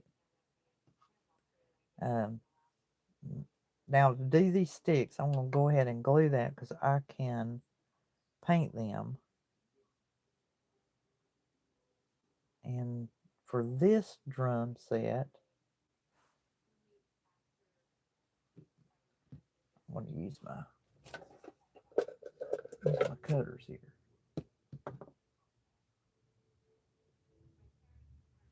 All right. That looks, I mean, I'm just eyeballing it, guys. Just determining how long that drum stick needs to be.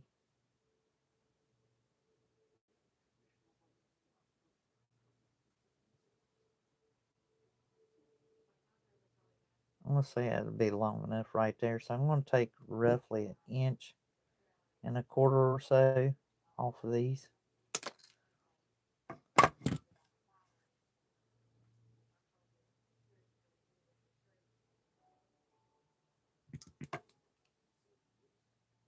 That means my stick takeoff line.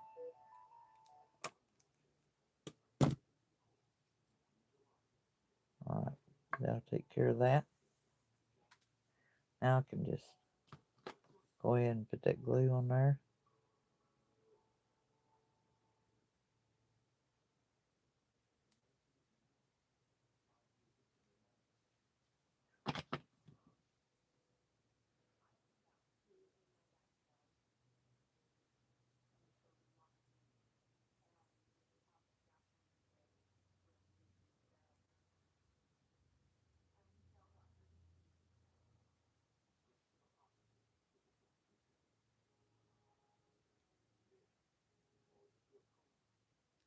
No, it's not that hot. I'm gonna let it cool a little bit. So I wasn't worried about it burning me.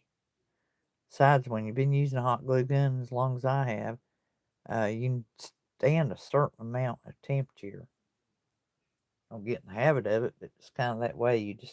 It is what you know and it's what you're used to doing. Now, I am debating if I should make them red and then put maybe white or soft white or leave them natural on the ends. And a lot of times I will color these up with a marker because it moves quicker. You can actually get them done pretty fast normally.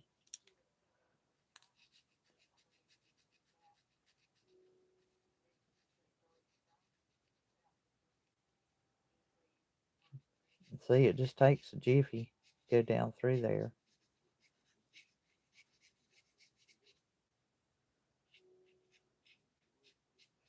These little sticks are so tiny, they paint up real fast.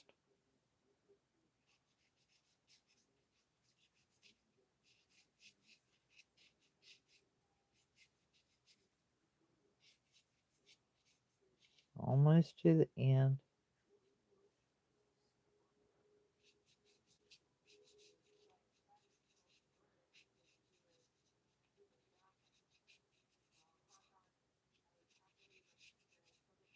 Alrighty. Now I gotta let that sit a minute and dry so that I can do the other end. It happens really fast.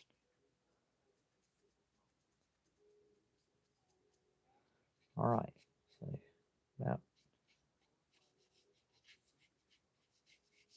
same amount.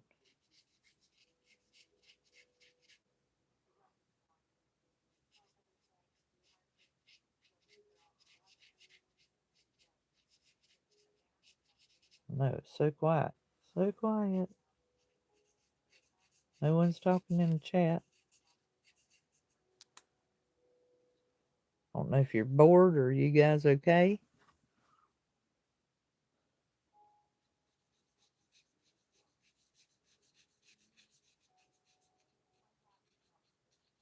What are you working on? What are you guys working on? Is anybody working on anything?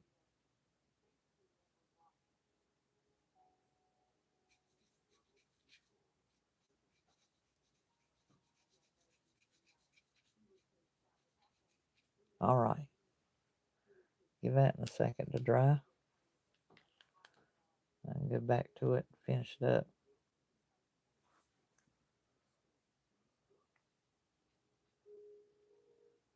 Check it and inspect. You might find little spots that didn't quite hit as well simply because it is the narrow with using it's a round stick and using a round marker. Might just have to give that a minute more.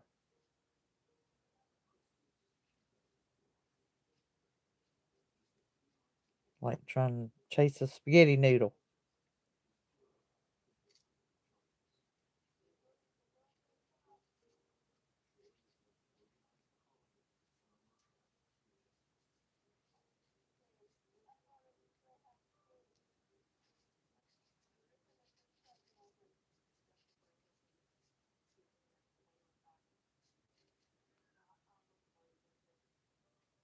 Do the end, do the end. Alright, takes care of you.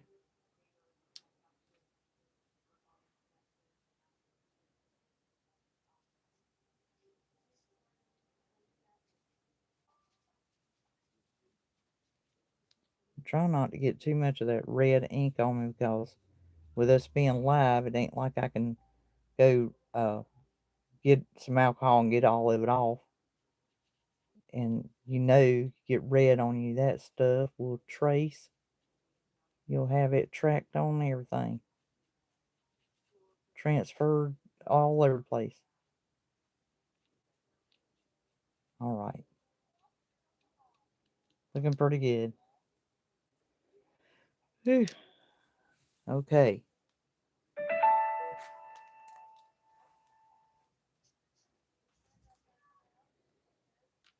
Still got that on my hands. It'll be alright. That. Whew. Getting warm in here. Are you coming in? Hey, honey. There's a box in the chair out there. Yeah, I haven't been able to get out there. I'm on live. Sorry, guys, for the interruption. Hubby's coming home, so he didn't know I hadn't got the package off the porch.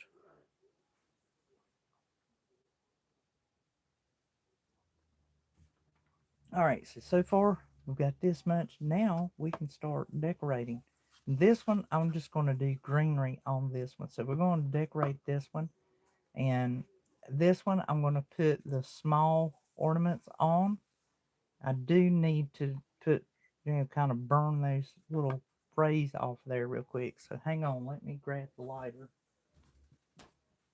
Hang on.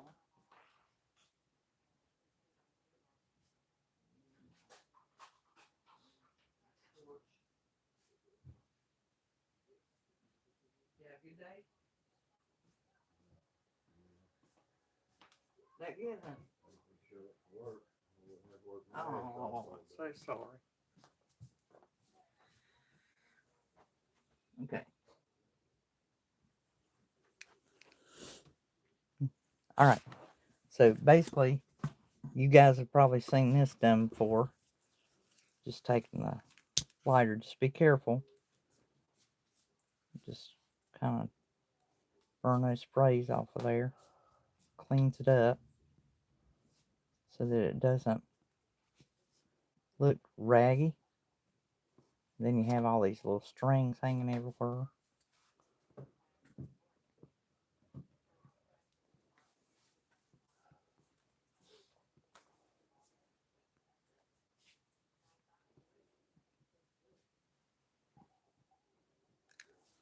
Let's see.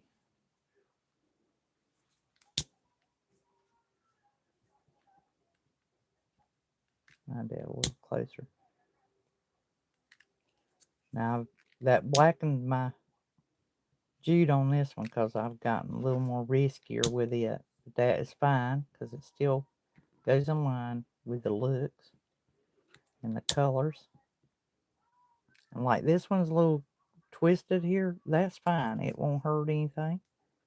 It still looks good on the drum.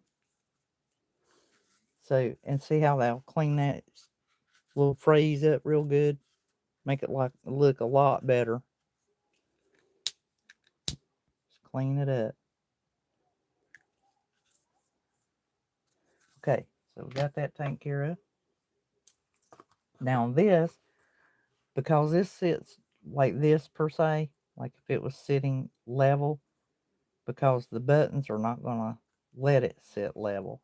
And what do you guys think of this with the silver push pins? Like I'm not even going to paint those. I'm just going to leave them. If you wanted to, you could definitely take a paint marker to them and you could paint them. You could make them black or whatever, but the silver really suits it. It really does. You could even do gold. You got all these different colors in here.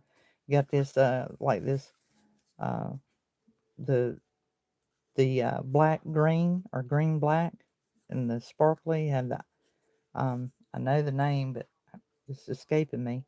Where it's shiny, and it's a green gold. Green gold. That's what I was trying to think of. Green gold. Now these you are generally going to take and you can glue those together. So I'm going to go ahead and do that. I'm just going to put a little bit of hot melt there. And you can crisscross them even. You can leave them uneven. Either way is fine.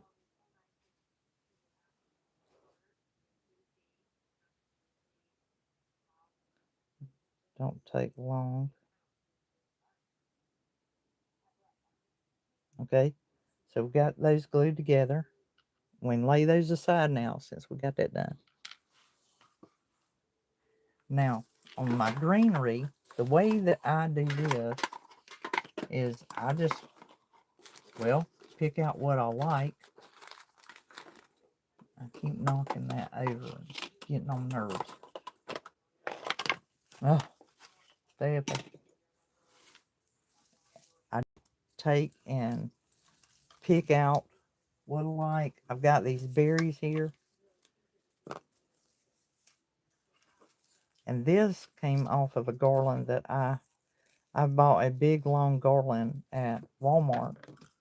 And I want to tell you that I love, love, love this stuff. That's where this came from. It's the prettiest garland. I mean, it's got all these different greenery. It's got like 3 different types of greenery in it. So you got this fern, you got the regular spruce, and then you got your running cedar or spruce evergreen. So that fern and the spruce, and then your cedar or fern, excuse me, your Fraser fern. I'll get it right in a minute. Nice. So depending on how much you want going across there, you can have it going one way and have it going out both ways, almost like a sway.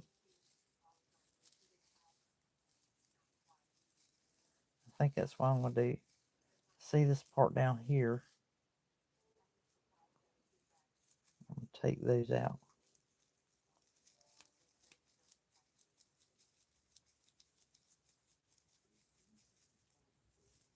Decide if I need to cut that or not.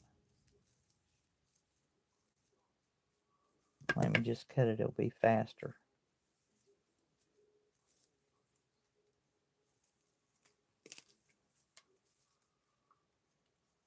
That one is a long one, but it will work. Actually, let me steal a short one off this other one. Take this long one right here.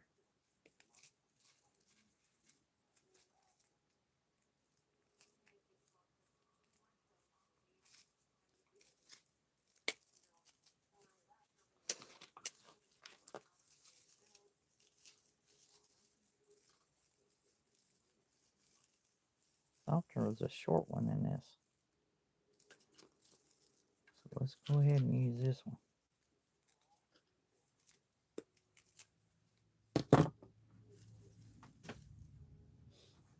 Because most likely I'll have to cut that. And the trick with these guys, when you have a piece like this, see how you got this going up? If you will snip down there, like I know that about that length is where I need that. So you're going to snip down in between. Let me show you so you can see. Got these two going up. You snip down, and then that way in there, you won't know that the top's been cut out of it. And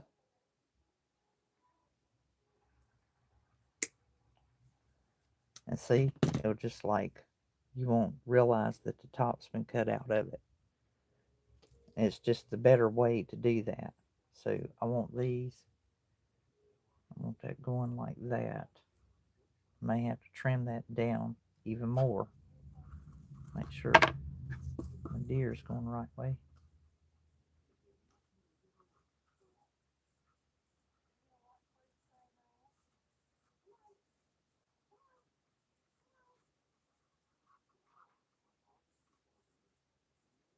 Yeah, those are awful long. Let's see. Wouldn't hurt to leave it out that long though. Honestly.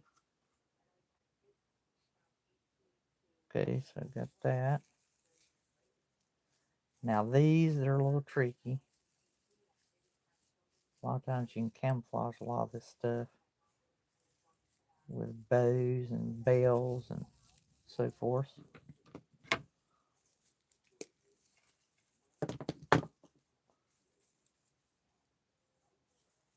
Just staging.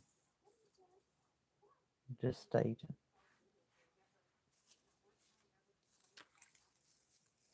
Alright, we've got to have this Fraser fern here. It's so loose. This morning it looks like it's going to come out.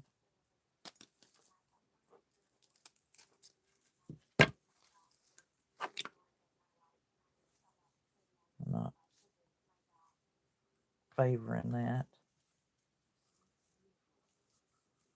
Maybe just one. Or one long one. Might have to leave that out. Trim it.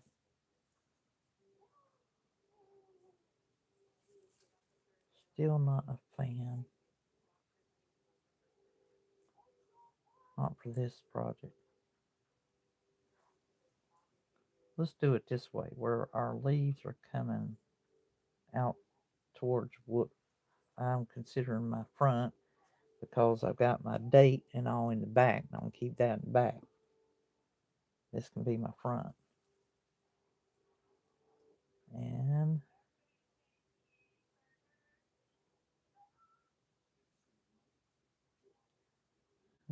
how do I want that to look?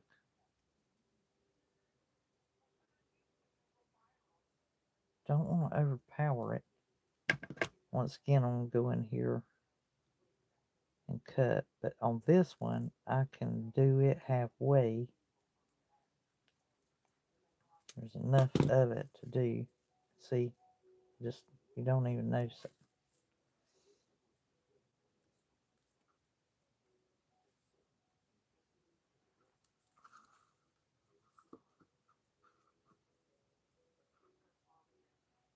That might be just enough on the greenery.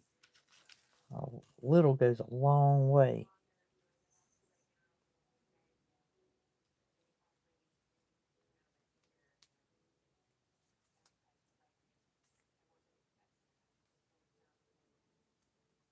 Berry is stuck to that.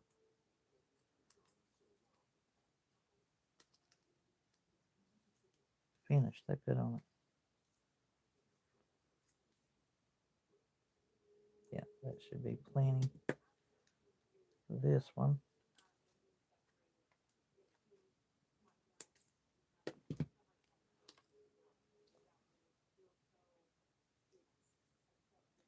All right, now we need to decide like ribbon or, sorry, I didn't mean to hit the camera. Ribbon or how we want to tie it. I hope that's looking good there. I'm standing up, so it's hard for me to tell.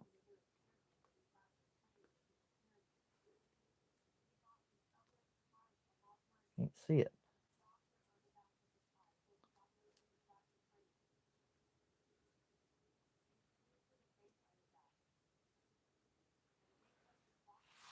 Okay. Now we could naturally put some jute twine with it. We could put a big old bow, which I don't think would complement it that well. Maybe if we decide we want to glue that atop and we can put a hanger on it. I really like the idea of it just sitting, being a sit about. And it can, you can always add a hanger later on if you wanted to. But I really like the idea of it just sitting about. So let's just go ahead and leave these things. We'll have to see if I can stand here and really give this thing a look. I want no distractions.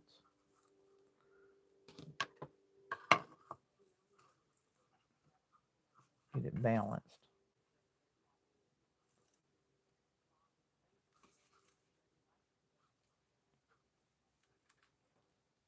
All right.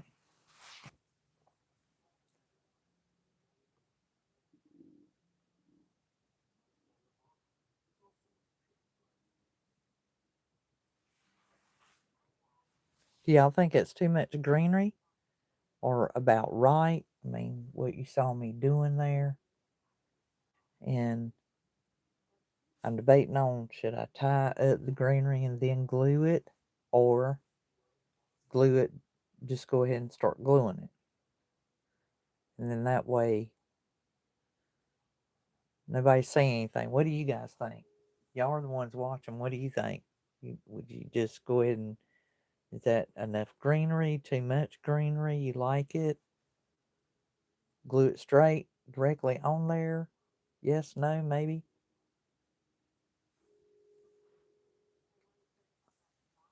Waiting to see if anybody says anything.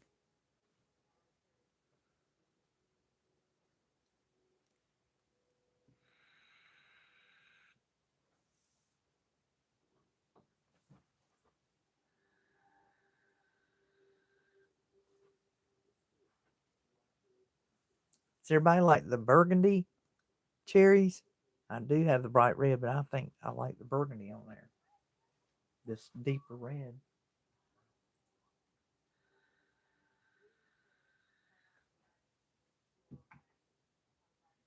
I also have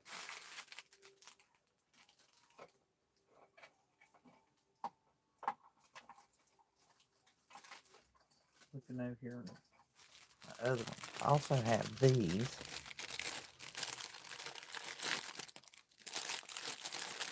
With the pineapples and the berries. I like it too.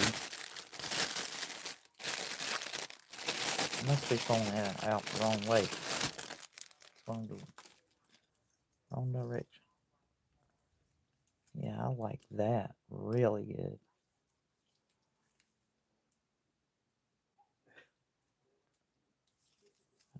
I do. Like this real good. Bring my chair closer here.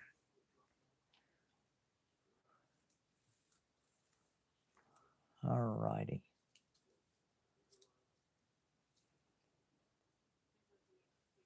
Like that much.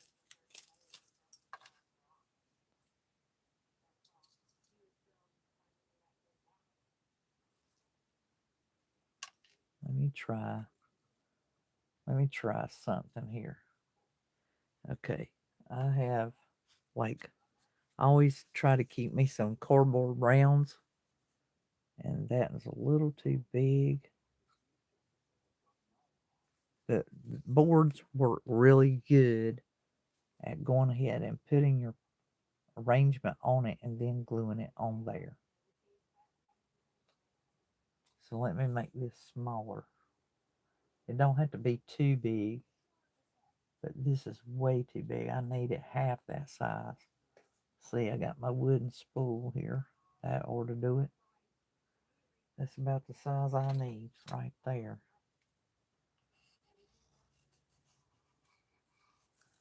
Yeah, let's do this. Cut this down.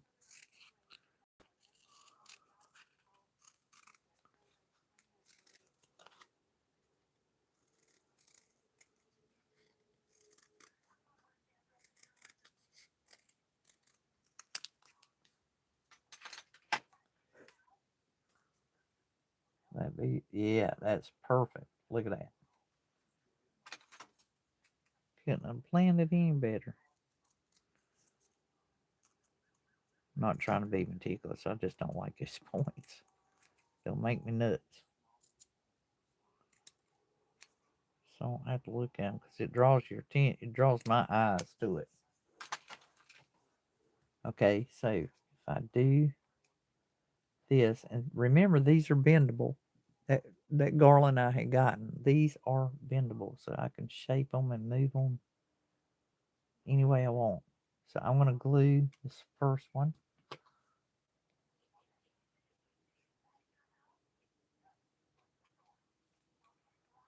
All right. Now glue one across it.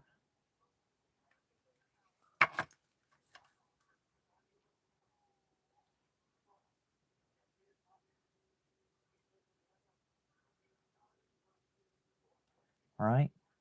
Got that going. Looking good, looking good. Yeah, I could put the berries on there first. No, I'm not going to need all that wire.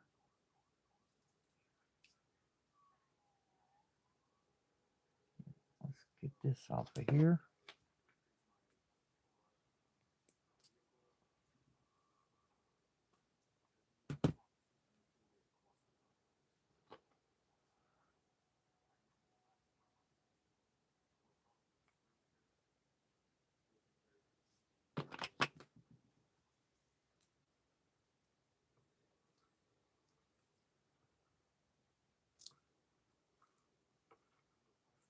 Let's see if I want to put more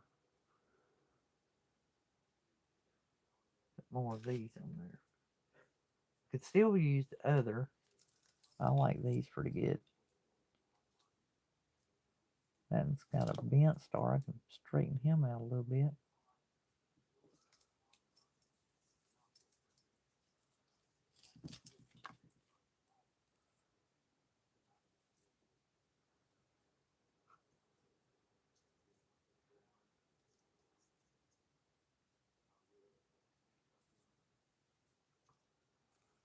I need one.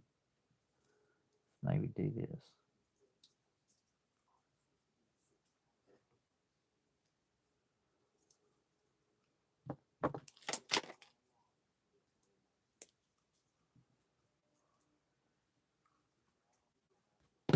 All right.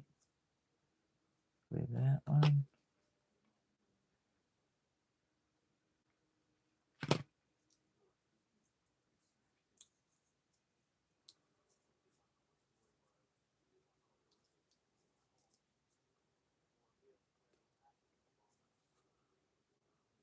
Hold that.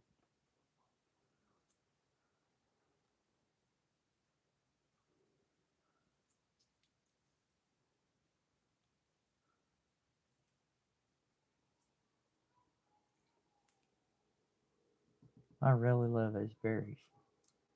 That looks so good. So much better. I know it's coming together. And I can cut these pieces and glue them about that.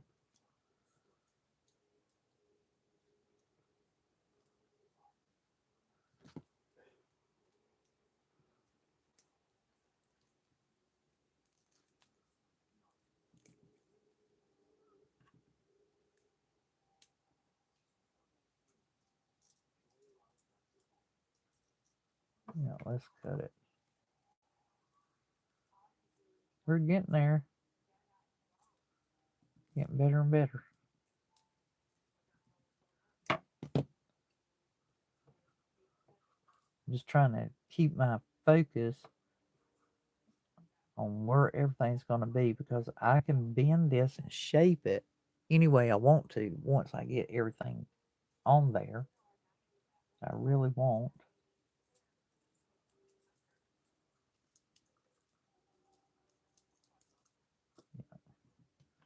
Another one right through here.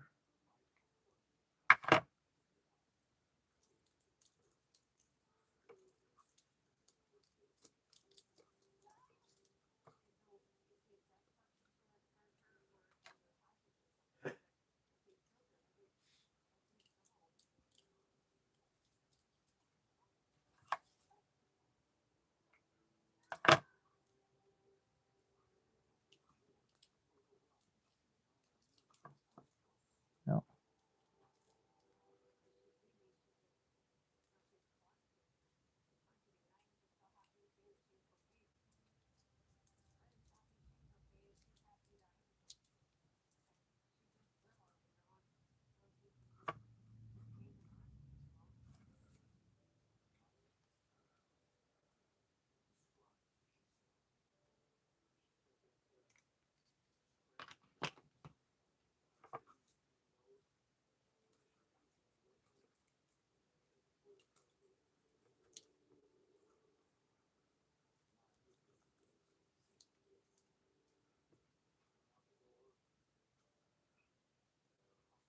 Okay, guys, what do you think? Stop or stay with it? Liking that? Stop or stay with it? What do you think? Does it need any more? I think that's plenty. I think that's more than plenty. I don't even know that it needs any ribbon. I think it's just, um, it's okay, but it don't have to have it. I could just do like some torn fabric, homespun or something. I have some different things here. I have a piece of worn red.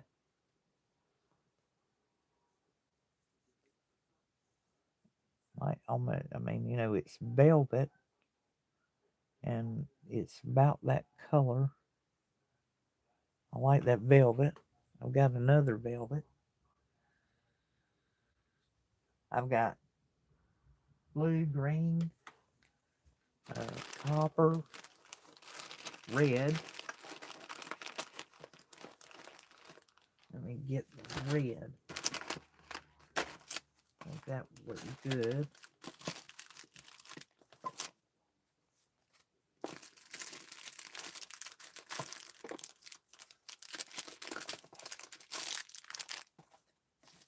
I do have the narrow. Let's see, is this the one? See, like, there's the red, there's the green. Stay up there now, not my scissors. Make sure. No, that's not it.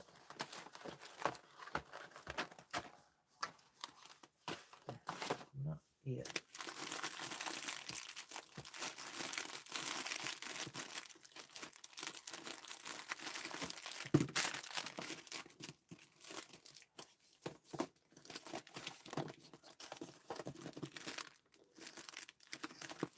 What color is this? Blue. No, don't need that blue.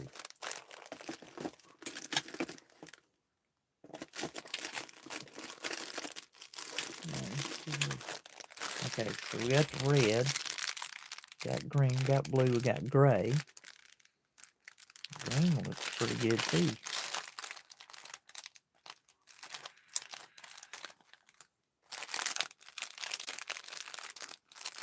This one has finished edges where these have frayed. I think it just depends. Now this is broader, this is more narrow.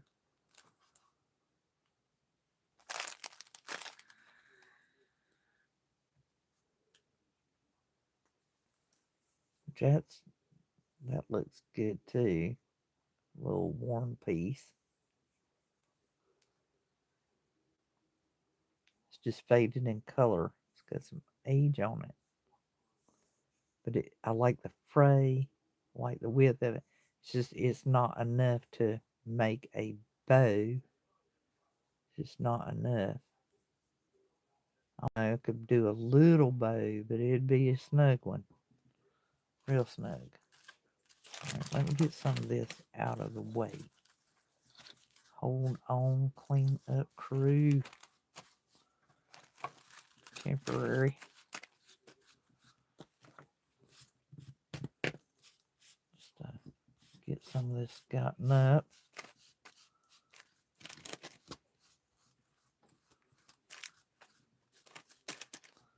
I got that silicone mat under there, and it's impossible to wipe. You have to pick.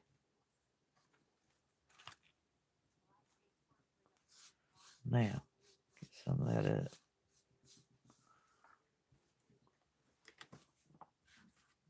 Better. A little bit better.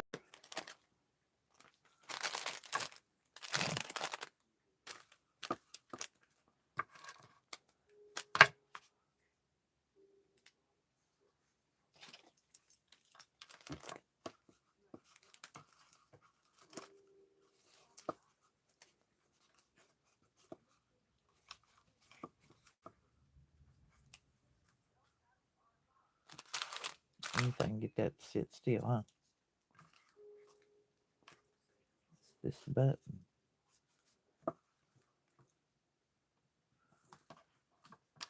Move it and it messes it up.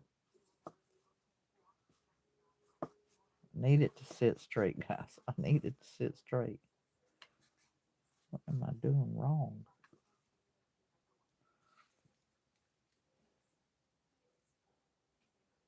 Now, no, those are not going to be suitable. It's definitely going to have to be the red. Even though this is wider, if that was long enough, that would be the color I'd want right there. It's just not wide enough or long enough. It's wide enough, but long enough. Okay. Oh yeah, that looks beautiful, doesn't it?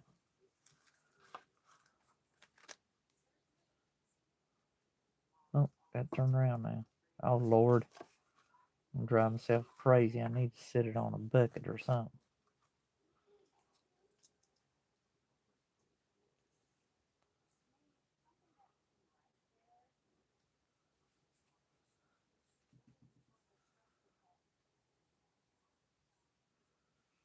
Guess I could do a single on this. Don't know that I want much of a tail.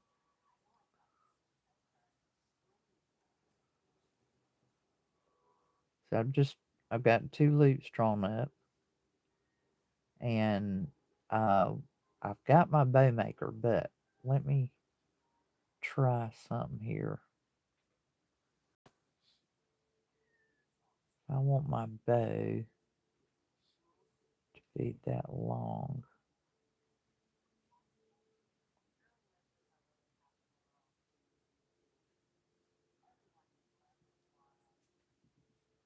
May have to put this on the bow maker to get it to turn out right. We'll try it.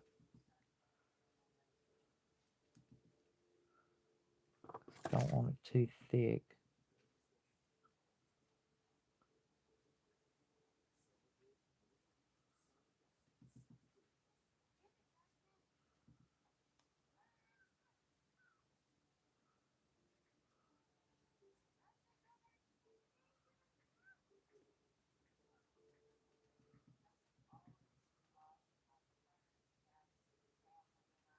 See how's that look. Might be too big, guys. May end up having to cut it. This might be too much.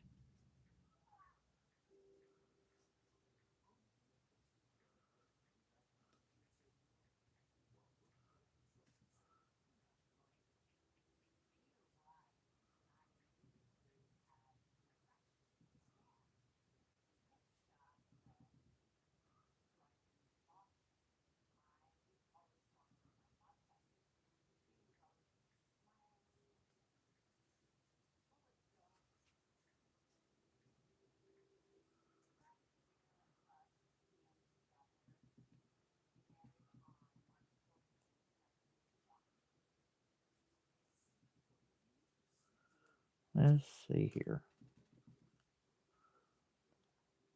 It's just too much length.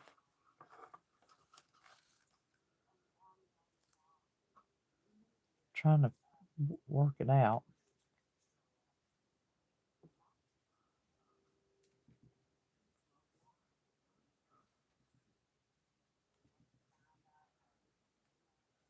Then again, I could tie it up around the drum. You know, like go up around, then tie it.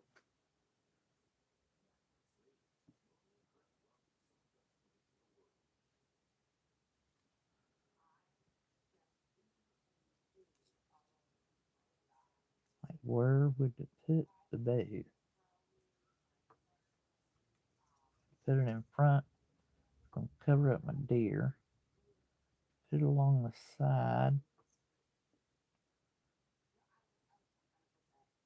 Yeah, that would be the better answer. And I still feel like I should maybe cut this down. I think y'all would agree with me. I think that's what I'm going to do. I'll try cutting this down.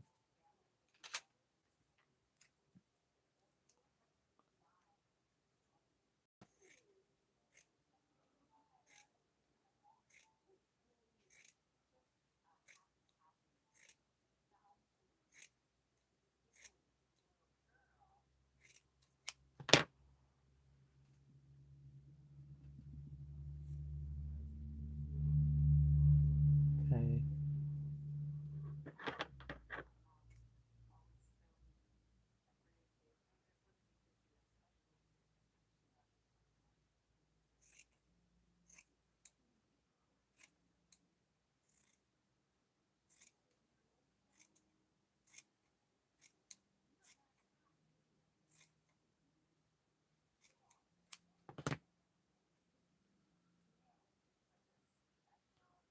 Almost. I don't know, that might be long enough, honestly.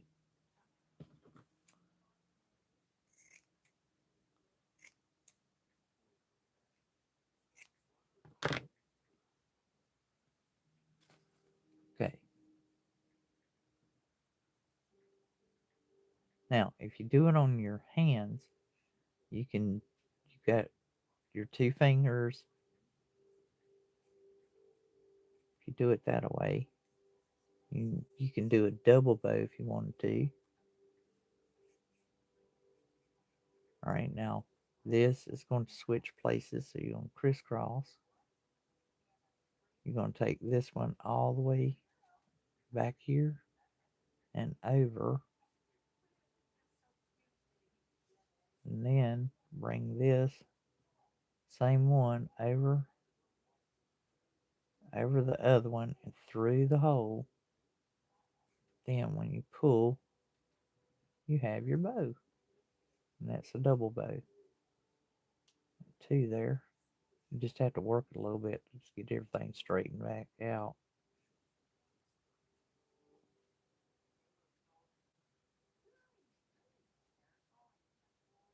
Double bow.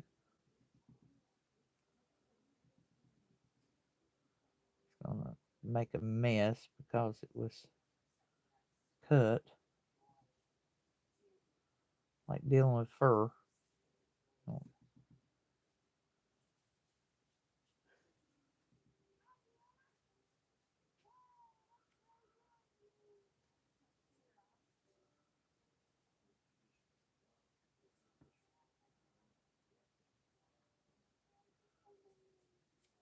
All twisted.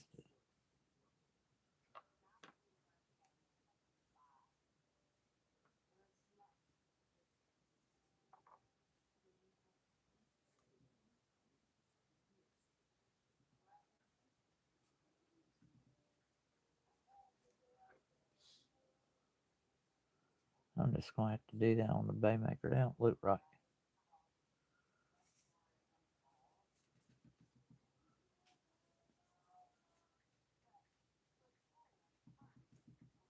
Don't look right.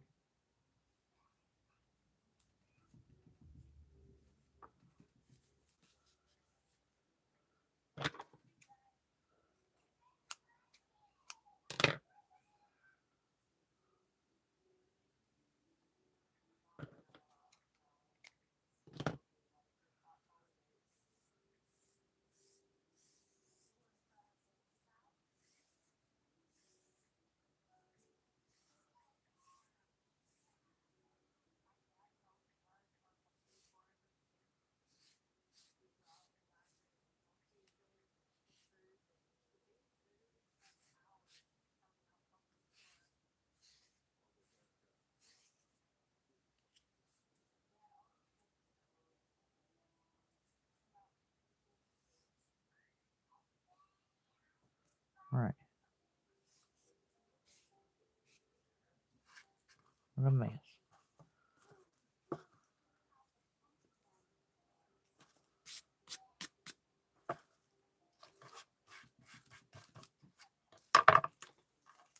Now,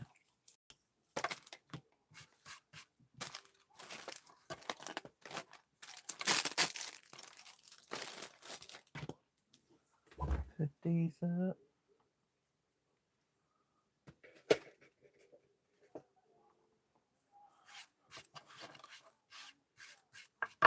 Get my bow maker out, guys. Just be easier. Less spray.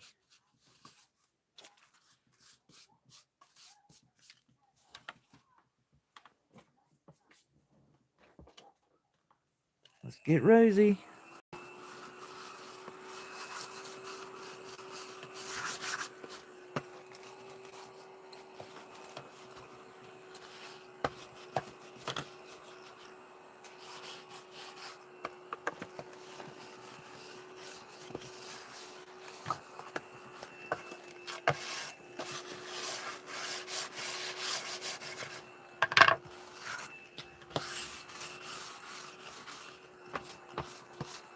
I love this little desk back, I'm telling you. It's been a lifesaver.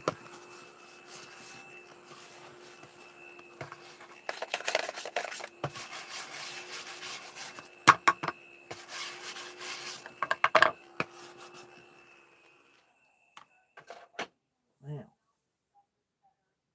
that'll help a little bit. Is everybody still with me?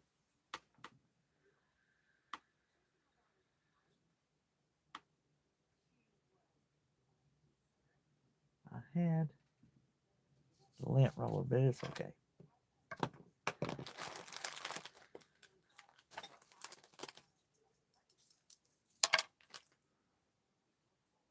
Roll this up real quick.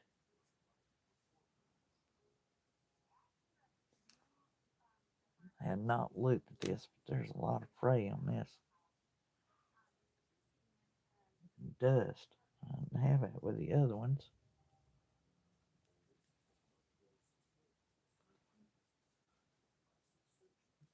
Nothing like this.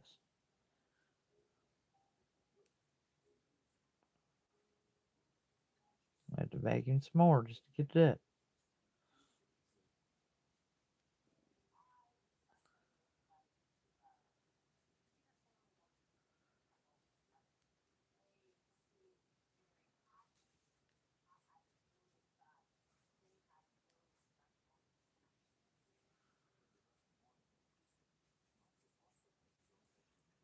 All right. Corral that.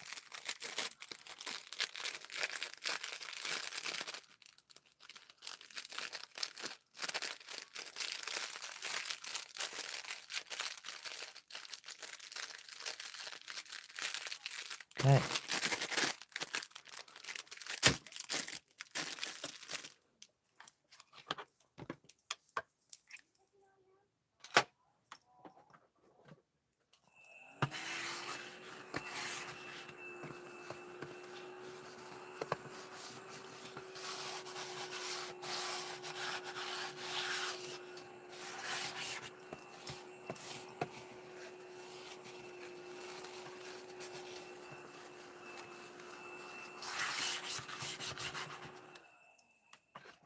All right.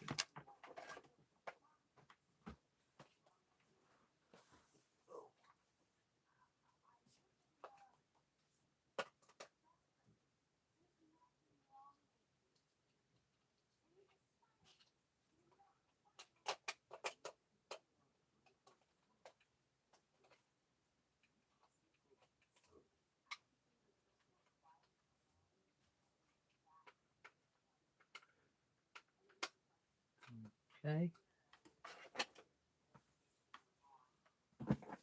Now, got all we're gonna get off that. We have this. We gotta get our bow made real quick, and we will be able to wrap this up.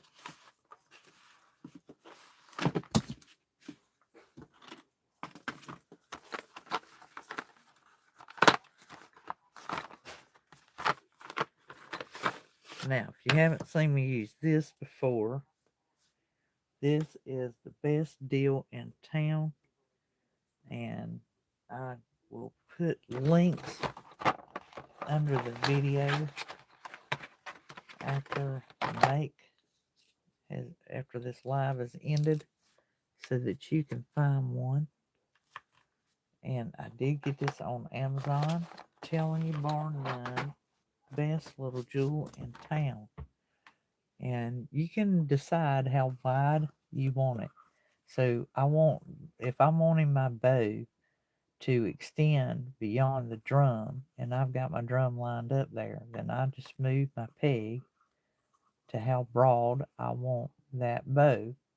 So that's the width that I want right there. Just showing you a neat way of how you measure. So that's where your bow's going to be. All right. So I have my ribbon, and I just pretty much you just going to bring it around it, and I'm going to make this in a double bow. So that means I will go around it, and then I'll go around it again. Now when I get here this time, these two are going to switch places, so I may have to actually take and reduce my pegs. So let me, if I'm wanting to do it double, see that's one, and that's two.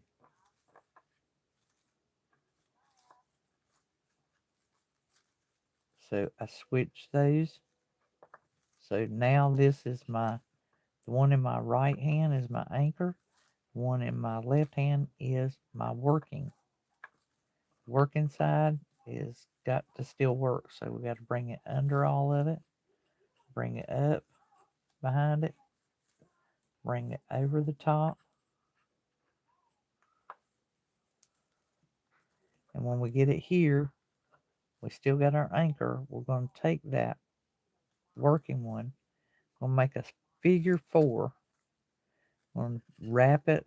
We're going to take it over the top of the anchor and bring it up through the center. And when you do this, here's what's important.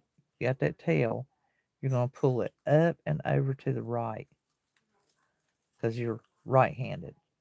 And when you do that, you can move that knot and slide it back and forth. Whatever your heart desires, you'll be able to adjust it and work with it further. So I'm going to make sure. So up and over. You can just slide it off the pegs. Remember, your tails of your bow come out the back.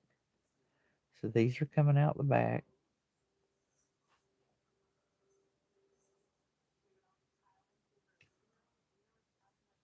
You turn around, there's your bow in the front.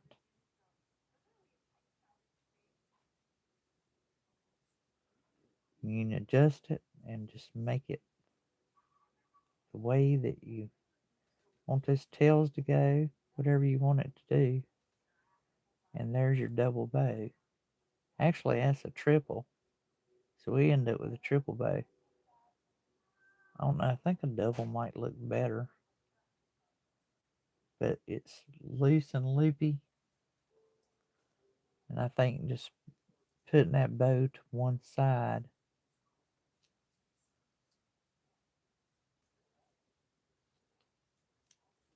will bring our project over here and we'll give it a look.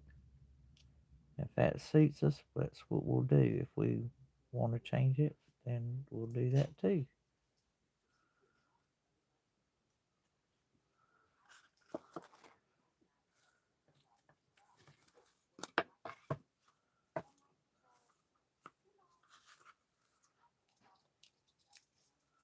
I think I want more of a tail dangling.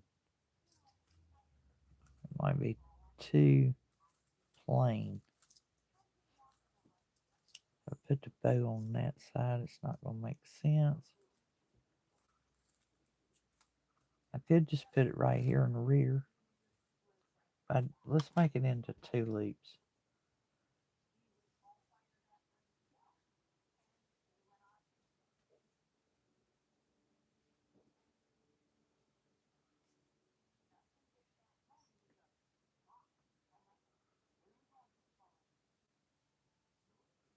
The bow's nice, but it's not what I want for this project.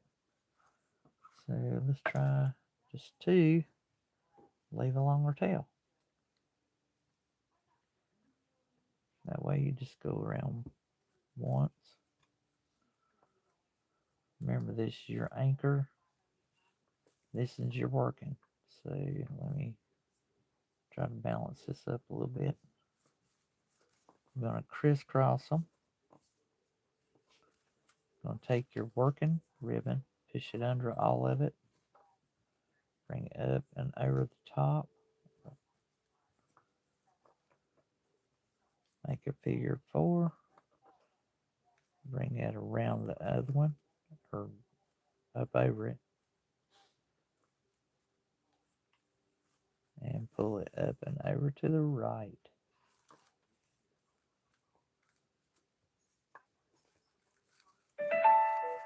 Just slide your loop there, wherever you want it. Voila. You have your bow.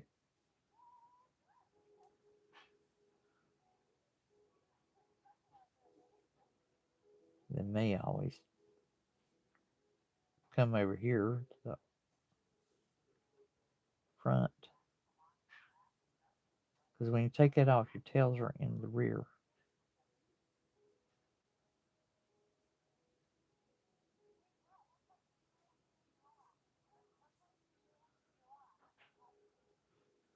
Alright, let's see. I think I'll just put that there. I'm going to glue it.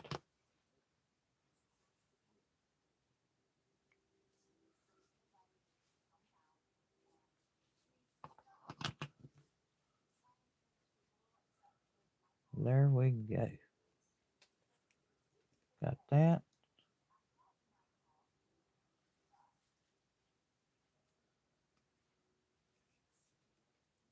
Get my bow to stay first. Then I could shape it and put it on my deer.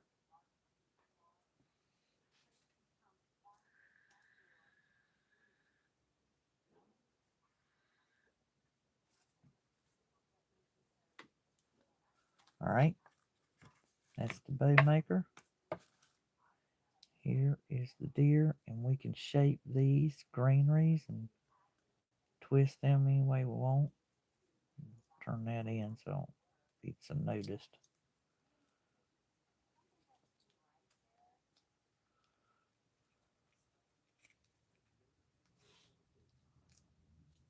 I'm going to bend this so it's hugging the drum per se.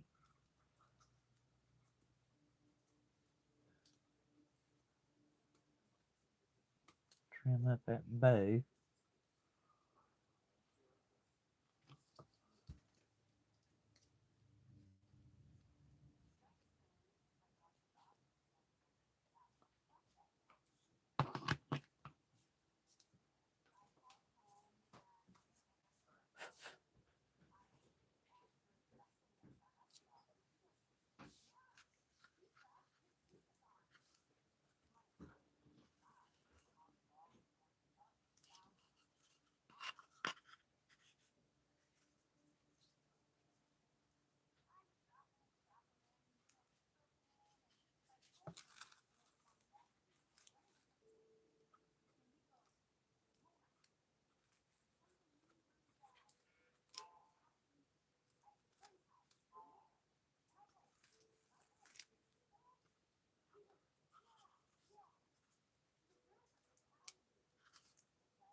I think it needs a bell or something.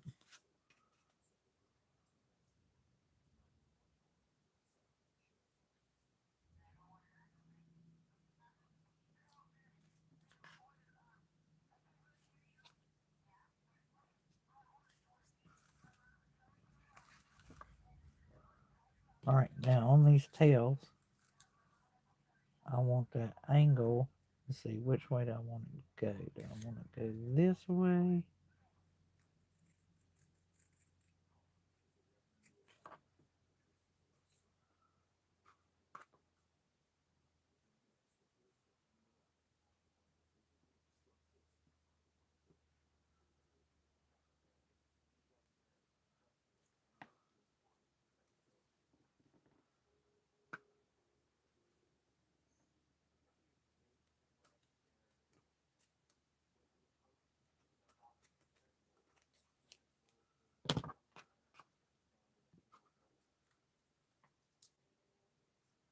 just need a bell.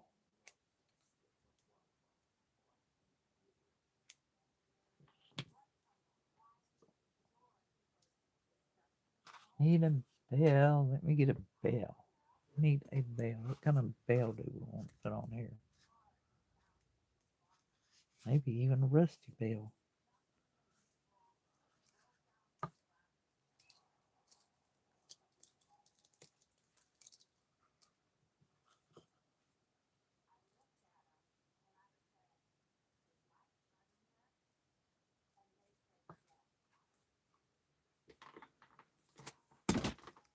Oh, sorry guys. Mean to knock the camera again for the 150th time.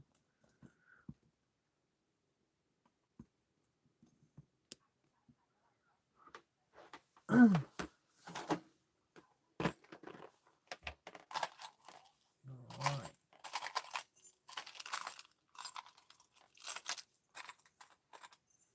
Now, let's see which one looks the best.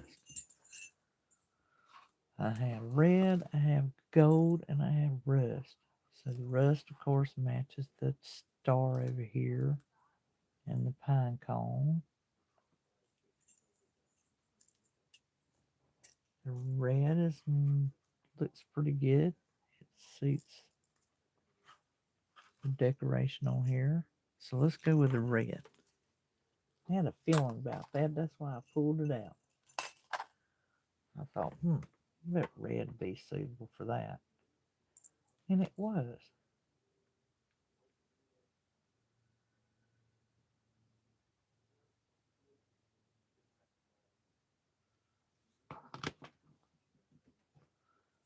All right.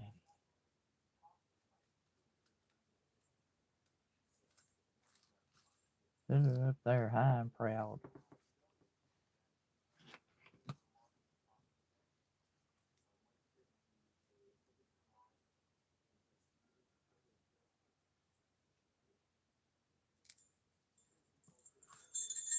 I love it.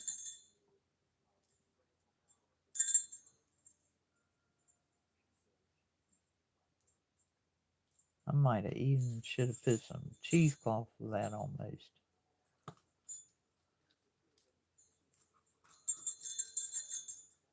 What do you think? There is our little deer drum ornament. Just took longer to think it out and figure out how we wanted to do that green to get it on there. And here is a turnabout.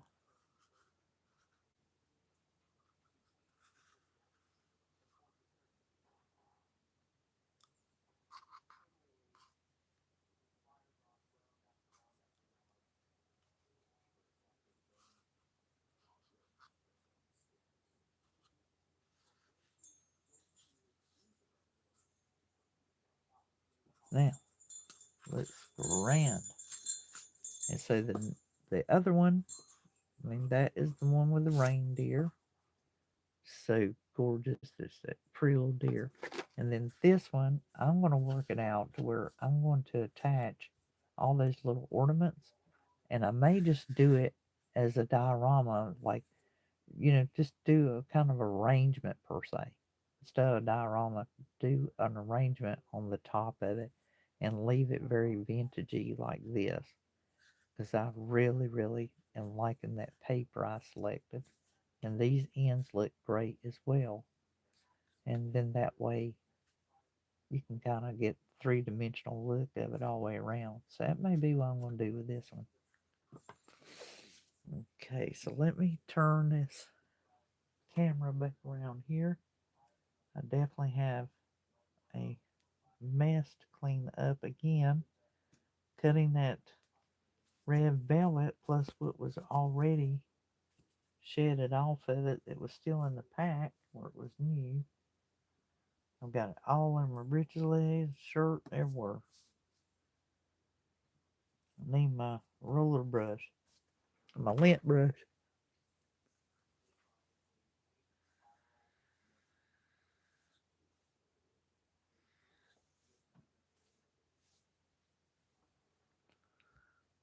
All right, hold still here.